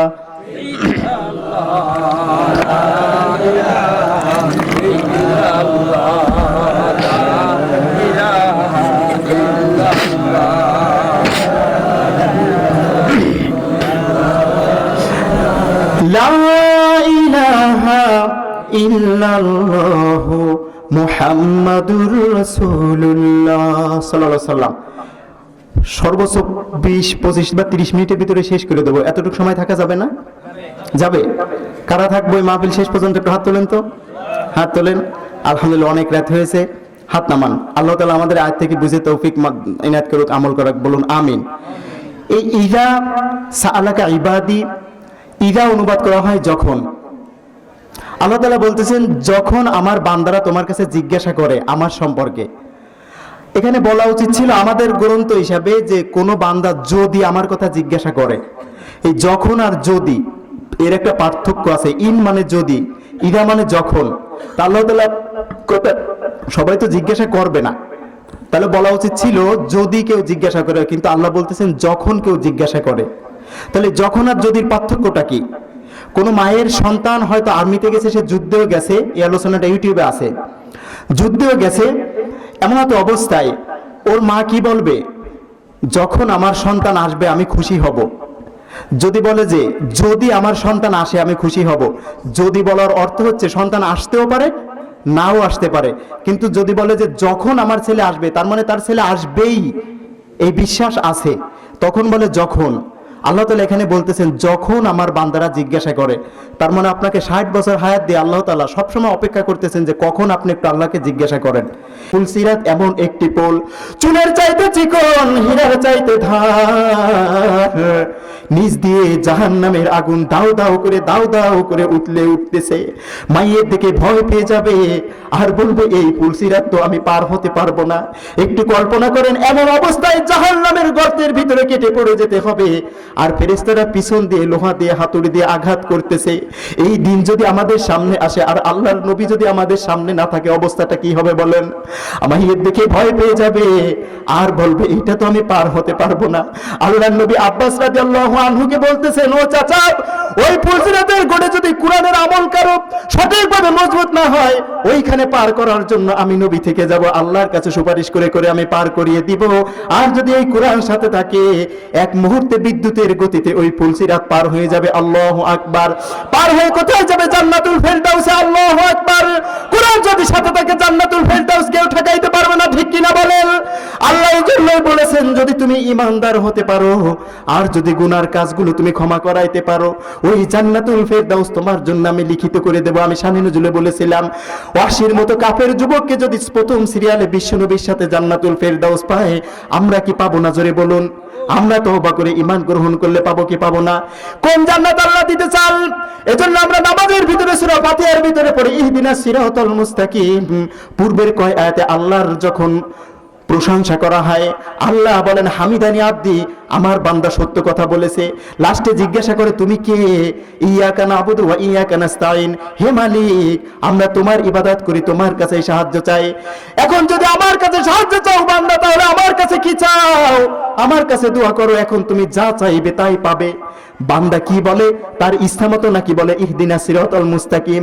তার মানে হচ্ছে ইহদিনাস সিরাতাল মুস্তাকিম আল্লাহ শিখানো দোয়া, আল্লাহ শিখানো আয়াত। কারণ বান্দার কাছে যদি অপশন দিয়ে দেয় তুমি কি চাও, সে তো দুনিয়ার সামান্য কিছু চেয়ে বসবে। আপনার 3টা সন্তান, একটা পড়ে অক্সফোর্ড বিশ্ববিদ্যালয়, একজন পড়ে এইখানে স্কুলে, আর একজন পড়ে কিন্ডারগার্টেনে। ঈদের সময় যদি আপনি বলেন ওই ছোট বাচ্চাকে কি চাও, গিফট হিসেবে যা চাও তাই দেব, ও বলবে চকচকে কসকসে একটা 100 টাকার নোট, ঠিক কিনা বলেন? আবার অক্সফোর্ড বিশ্ববিদ্যালয়ে যে পড়ে তার কাছে যদি বলো যা চাইবা তাই দেব, ও বলবে আমার সরকারি চাকরির জন্য 10 লাখ টাকা। যে যেমন তার চাহিদা তেমন। আল্লাহ রাব্বুল আলামিন বলতেছেন, বান্দারে আমি যদি তোমার কাছে চাওয়ার অপশন দিয়ে দেই, তুমি তো দুনিয়াবি সামান্য কিছু চেয়ে সন্তুষ্ট হয়ে যাবে, কিন্তু আমি সেই সামান্য দিয়ে তোমাকে সন্তুষ্ট হব না, কারণ আমি রহমান। আমি তোমাকে তোমার জন্য কি রেখেছি, কি চাইবা সেই অপশনটাও তোমাকে দেই নাই, আমি শিখিয়ে দিয়েছি। ইহদিনাস সিরাতাল মুস্তাকিম, সহজ সরল রাস্তা। কিসের রাস্তা? সবাই বলেন। অর্থাৎ যেই রাস্তা দিয়ে সরাসরি আল্লাহর নবীর সাথে প্রথম কাতের জান্নাতুল ফেরদাউস নসিব হয়। আল্লাহু আকবার। কেন জান্নাতুল ফেরদাউস? এইটাই বলে আমি শেষ করে দিব। আল্লাহর নবী একদিন জিবরাইল আলাইহিস সালামকে জিজ্ঞাসা করতেছেন, ও গো জিবরাইল, তোমার জীবনে সব থেকে কঠিন কঠিন কাজের বর্ণনা দাও। আল্লাহর নবীকে জিবরাইল ডাক দিয়ে বলে, আমার জীবনে 3টি ডিউটি করতে আমার 600 পাখা একবার কাজে লেগেছে। ওই 3টে ডিউটির প্রথমটি হচ্ছে, আল্লাহ রাব্বুল আলামিন নবী যখন ওই ইউসুফ আলাইহিস সালামকে 7 ভাই ওই কূপের ভিতরে ফেলে দিচ্ছিল, এমন তো অবস্থায় আল্লাহ আমাকে ডাক দিয়ে বলেন, আমার ইউসুফকে যখন গুহার ভিতর কূপের ভিতরে ছেড়ে দিয়েছে, ছাড়ার সঙ্গে সঙ্গে আল্লাহ অর্ডার করতেছেন, জিবরাইল আমি যাকে নবী বানাবো, নবুয়তি দিব, তাকে তো তার ভাইয়েরা হত্যা করতে চায়। তুমি ওই আমার ইউসুফ যখন পাথরে গিয়ে ঠেকে যাবে, তার পূর্বে তুমি আরশ থেকে গিয়ে দ্রুত বেগে আমার নবীকে রিসিভ করে তাকে ওইখান থেকে রক্ষা করো, যেন বিপদে না পড়ে। আল্লাহু আকবার। জিবরাইল আলাইহিস সালাম বলতেছেন, ও গো নবীজি, ওই দিন আমার 600 পাখা একবার কাজে লেগেছিল, আর আরশ থেকে এসে ওই সামান্য 1 সেকেন্ড বা 2 সেকেন্ডের একটু কম সময়ের ভিতরে আমি ওই গুহার ভিতরে প্রবেশ করে হযরত ইউসুফ আলাইহিস সালামকে সেভ করে রক্ষা করে ফেলেছিলাম। দ্বিতীয়তম কষ্টটি হচ্ছে, ইব্রাহিম আলাইহিস সালাম যখন ইসমাঈল আলাইহিস সালামকে কুরবানির জন্য পাকাপোক্ত করে সঠিক নিয়ত করে যখন ছুরি চালাবেন, বিসমিল্লাহ আল্লাহু আকবার বলে যখন রওনা হচ্ছেন, ছুরিটা এখান থেকে এই পর্যন্ত যেতে কয় মিনিট সময় লাগে? 1 সেকেন্ডও লাগে না। এইভাবে যখন পোজ দেওয়া শুরু করবে, আল্লাহু আকবার বলা শেষ হয়ে গিয়েছে, আল্লাহ ডাক দিয়ে বলে, জিবরাইল আমার নবীকে পরীক্ষা করতে চেয়েছি, সে তো পরীক্ষায় উত্তীর্ণ হয়ে গেছে, কিন্তু সন্তান কুরবানি করা তো আমার কোনো উদ্দেশ্য নয়। তুমি তাড়াতাড়ি করে জান্নাত থেকে একটি দুম্বা নিয়ে তুমি ওই ইসমাইলকে সরিয়ে তার পরিবর্তে ওইটা কুরবানি করিয়ে দাও। জিবরাইল আলাইহিস সালাম বিশ্বনবীকে বলতেছেন, হুজুর ওই কঠিন দিন ওই আরশ থেকে আমার জান্নাত থেকে ওই গরু বা দুম্বা নিয়ে ওইখানে এসে পরিবর্তন করতে ওই দ্বিতীয় দিন আমার 600 পাখা একবার কাজে লেগেছে। আল্লাহু আকবার। তৃতীয়তম যে ডিউটিটা সেইটা হচ্ছে, তাইফের ময়দানে বিশ্বনবী যখন রক্তাক্ত অবস্থায় চেঞ্জ হারিয়ে ফেলেছিল, সাহাবা তার যে পার্সোনাল অ্যাসিস্ট্যান্ট অথবা তার খাদেম তার জুব্বা মোবারক দিয়ে বিশ্বনবীর শরীর থেকে রক্তগুলো মুছে দিচ্ছেন। মুছতে মুছতে এমন একটা অবস্থায় ওই তার জামা মোবারকের রক্ত আর চোষণ করে না। সেই সময় এই বুক থেকে কিতাবের ভিতরে আসছে, 1 ফোঁটা রক্ত জমিনে পড়তে শুরু করেছে। যখন পড়তে শুরু হয়েছে, রওনা হয়েছে, আল্লাহ রাব্বুল আলামিন ডাক দিয়ে বলেন, ওগো জিবরাইল, আমার বান্দা আমার নবী আমার বন্ধুর শরীর থেকে 1 ফোঁটা রক্ত জমিনে পড়তে শুরু হয়েছে, রওনা হয়েছে, তুমি তাড়াতাড়ি চলে যাও, ওই রক্তটা তুমি হাত দিয়ে জমিনে পড়তে দিও না, কারণ যদি আমার দোজাহানের বাদশাহ তার ওই রক্তটা জমিনে পড়ে যায়, আমি আল্লাহর অর্ডার পর্যন্ত হয়তো ওই পাহাড় রকি ফেরেশতারা ওয়েট করবে না, তাদেরকে যুদ্ধ করে তাদেরকে শেষ করে ফেলবে। তায়েফবাসীকে মাটি নারাজ হয়ে যাবে ওই তায়েফবাসীদের প্রতি, তাদের প্রতি বরদোয়া করবে, ওই রক্তটা তুমি যে সেভ করে পেলো যেন জমিনে না লাগে। আল্লাহর নবীকে বলতেছেন, ওই তৃতীয় দিন আমার এই ডিউটিটা পালন করতে আমার সব থেকে বেশি কষ্ট হয়েছিল। তাহলে 1 ফোঁটা রক্ত শরীর থেকে জমিনে পড়তে কয় সেকেন্ড সময় লাগে? আল্লাহু আকবার বলে ছুরি রওনা দিয়েছে জব করার জন্য, ওই সময় কয় সেকেন্ড সময় লাগে? আর ওই গুহার মুখ থেকে শেষ প্রান্তে গিয়ে আরশ থেকে এসে ঠেকিয়ে দিতে কয় সেকেন্ড সময় লাগে? অতএব এই গতি কতটুক গতি? ফিরা এফজেড মোটরসাইকেলের মতো না? কতটুক গতি বলেন? কতটুক গতি? বিমানের মতো। আল্লাহ রাব্বুল আলামিনের নবী বলতেছেন, এই 3টাকে তোমার জীবনের বেস্ট ডিউটি। বলে হ্যাঁ। তাহলে এই ডিউটির বর্ণনা কেন করলে বলো? আমি বলতেছিলাম ইহদিনাস সিরাতাল মুস্তাকিম কেন আল্লাহ শিখিয়েছেন, আপনাকে কেন অপশন দেন নাই? তার কারণ হচ্ছে আপনাকে ওই সঠিক রাস্তাটা দেখাতে চান আল্লাহ। আমি প্রথমেই বলেছি, হাতে হ্যান্ডকাপ দিয়ে আল্লাহ রাব্বুল আলামিন জান্নাতে নিতে চান, সে তো এমন দয়াময়, আপনাকে চাওয়ার অপশন দেন নাই। কারণ হলো ওই জিবরাইল এবার বর্ণনা করতেছে, ওগো আল্লাহর নবী, ওই কঠিন জান্নাতুল ফেরদাউসের এক প্রান্তে আমাকে আল্লাহ রাব্বুল আলামিন বলতেছেন, তোমার ওই 600 ডানা যত শক্তি আছে সমস্ত শক্তি দিয়ে তুমি এই জান্নাতুল ফেরদাউসের এক প্রান্ত থেকে আরেক প্রান্তে চলে যাও। জিবরাইল আলাইহিস সালাম নবীকে বলতেছে, আল্লাহর কসম ওগো নবী,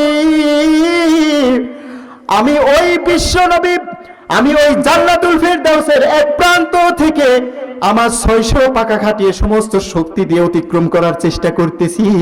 আর চেষ্টা করতে করতে আল্লাহর কসম আমি 70 বছর পর্যন্ত দৌড়াইছি, কিন্তু যা ফেরদাউসের অর্ধেক প্রান্ত কোনোদিন খুঁজে পাই নাই।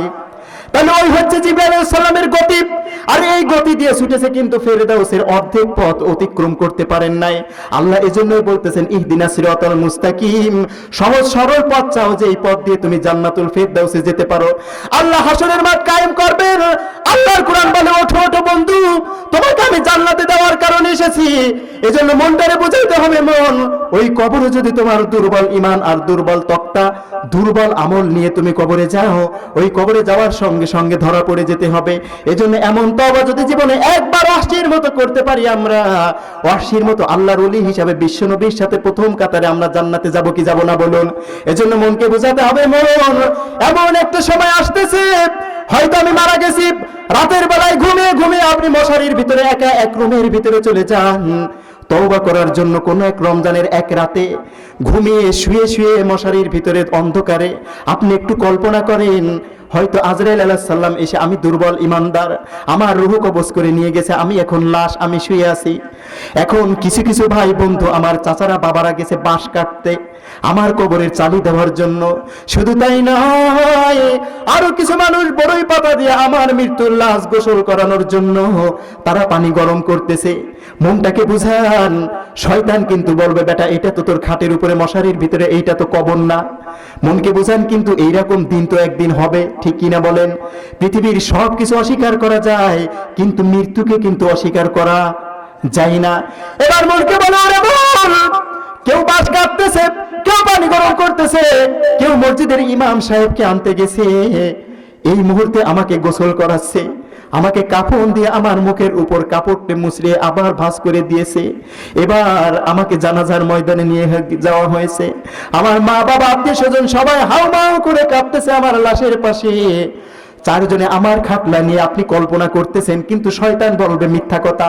আপনি মনকে বলেন, কিন্তু এইরকম তো একদিন হবে, ঠিক কিনা বলেন? এবার বলেন, ওরে মন, কিছু লোক তোমাকে কবরে নিয়ে শুয়ে রাখি এসেছে। এবার কবরের ভিতরে গিয়ে সবাই একটা একটা করে ওই বাঁশের চালি দিয়ে দিয়ে আটটাচ্ছে। কবরটা আস্তে আস্তে অন্ধকারে নিমজ্জিত হচ্ছে। এমন তো অবস্থায় কলার পাতা দিয়ে মাটি দিয়ে আস্তে আস্তে যখন সবাই মাটি দিয়ে চলে গেছে, এবার মনকে বুঝাইতে হবে, রে মন, হে মালিক,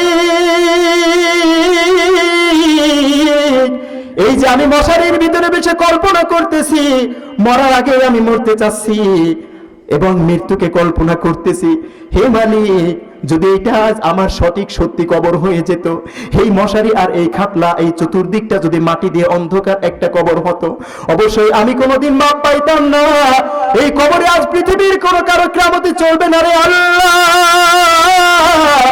আজ তুমি রহমান নামের ওসিলায় তুমি আমাকে যদি মাপ না করো, কিয়ামতের ময়দানে আমাকে ওই জাহান্নাম ছাড়া কোনো উপায় নাই। এই বলে আমি মৃত্যু সজ্জায় শুয়ে আছি, এইটা বলে যদি আল্লাহর ভয়ে আপনি চোখের এক ফোঁটা পানি আল্লাহর রাস্তায় সদকা করে দিতে পারেন, ওই ওয়াসির মতো আল্লাহর ওলি হিসাবে বিশ্ব নবীর সাথে জান্নাতুল ফেরদাউস আল্লাহ দিবেন কি দিবেন না বলুন? আরো জোরে বলুন, দিবেন কি দিবেন না? এজন্য কিতাবের ভিতরে আসছে একজন ভদ্রলোক, পাগল মার খেলোক, বুদ্ধি নাই কিন্তু আমল আকলাক বেশি।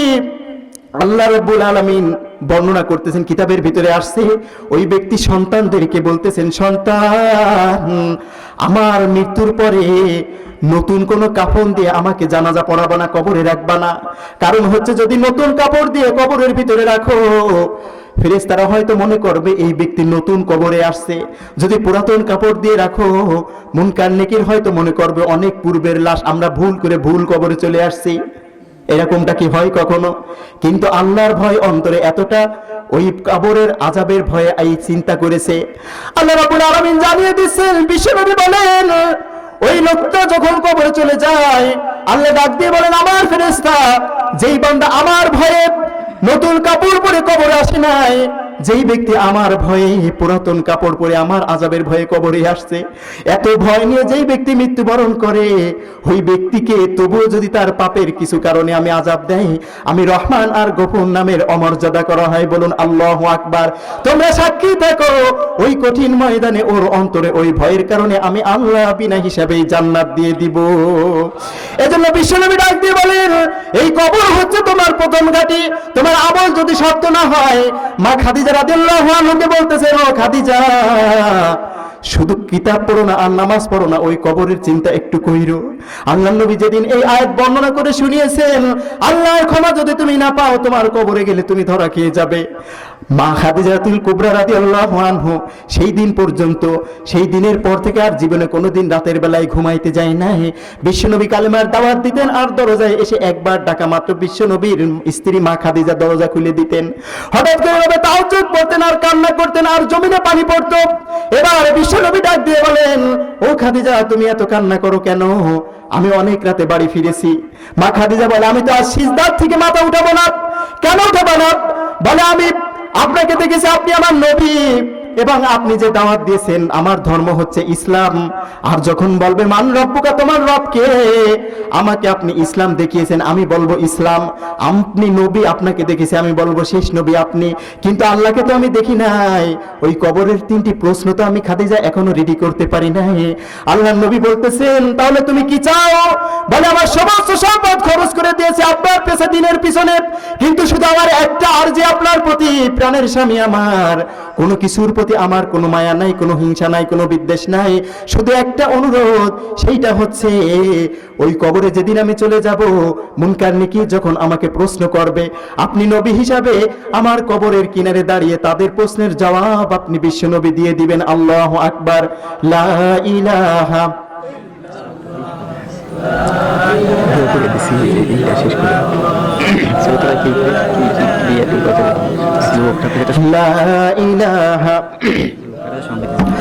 একদিন তুমি পূর্বে ঘুমায়, চিরদিনের তরে সে ঘুম তোমার ভাঙবে না। জগত সংসারে, জগত সংসারে একদিন তুমি পূর্বে ঘুমায়, চিরদিনের তরে সে ঘুম তোমার ভাঙবে না। জগত সংসারে, জগত সংসারে নিথর হয়ে থাকবে পড়ে একলা বিছানাতে, স্বজন সুজন কাঁদবে বসে তোমার শিয়রেতে। আতর গোলাপ সুরমা দিয়া করবে পরিপাটি, জনে জনে জিজ্ঞাসিবে কখন হবে মাটি। সবাই তোমায় করবে স্মরণ,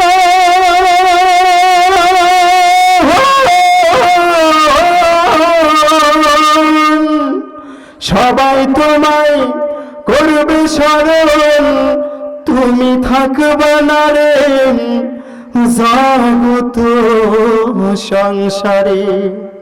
একদিন তুমি পূর্বে ঘুমায়, চিরদিনের তরে সে ঘুম তোমার ভাঙবে না। জগত সংসারে, জগত সংসারে একদিন তুমি পূর্বে ঘুমায়, ঠিক কিনা? এই মৃত্যু আমাদের সামনে আছে না নাই? সবাই মারহাবা বলেন। মানে এত সময় বয়ান করে এখন এই সঙ্গীত গাইতে গেলে অনেক সময় গলা ফেটে যায়। যাই হোক, আমি যে কথা বলতেছিলাম, খাদিজাতুল কুবরা রাদিয়াল্লাহু আনহু বলতেছেন যে নবী, ওই কবরের প্রথম 3টা প্রশ্নের জবাব আপনি উপর থেকে দিয়ে দিবেন।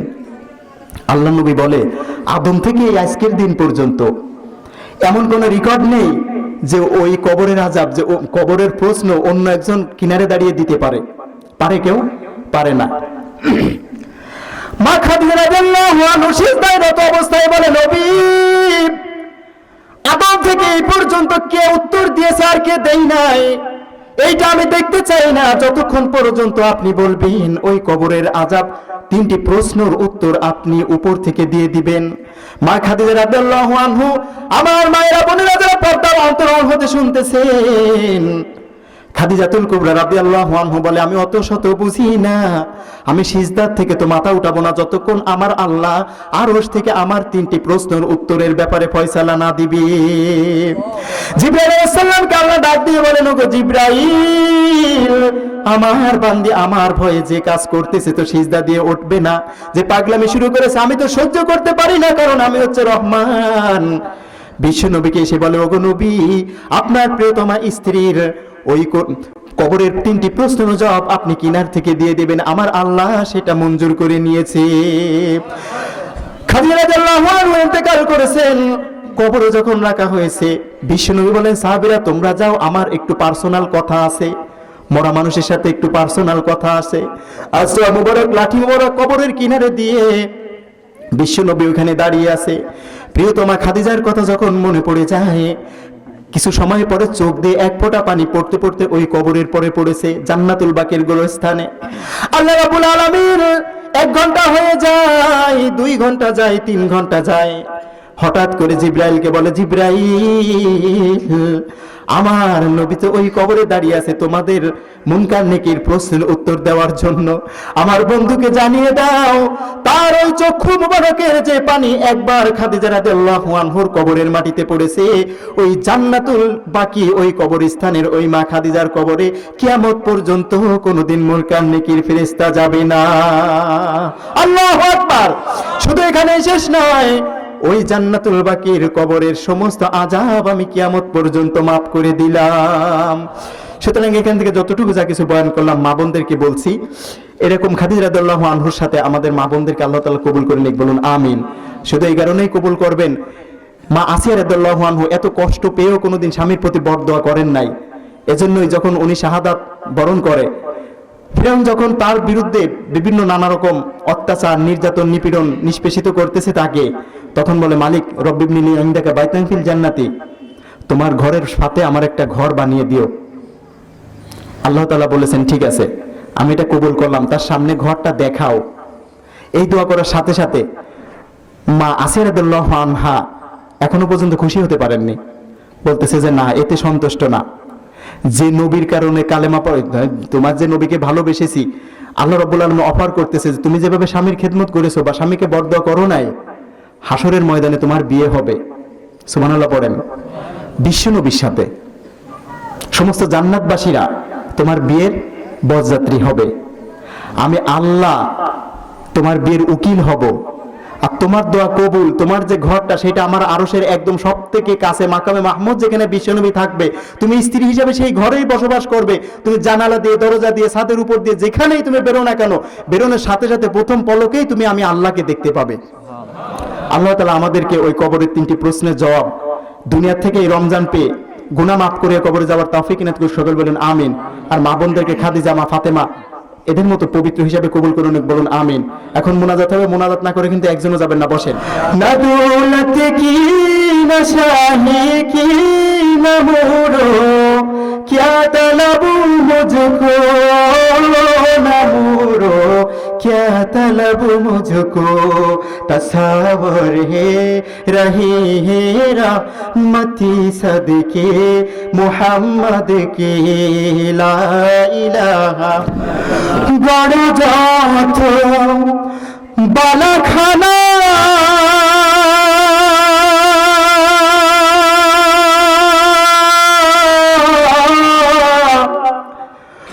মাটি হবে বিছানা রে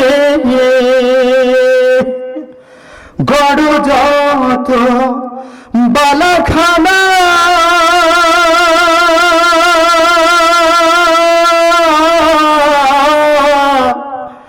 ওই মাটি হবে বিছানা রে সেদিন ওই কবরে কি হবে উপায় মাটি আমি অসহায় মরার পরে ধৈর্য মায় মাটি আমি অসহায় মাটি রে ও মাটি রে এই দুনিয়ার মোহে পড়ে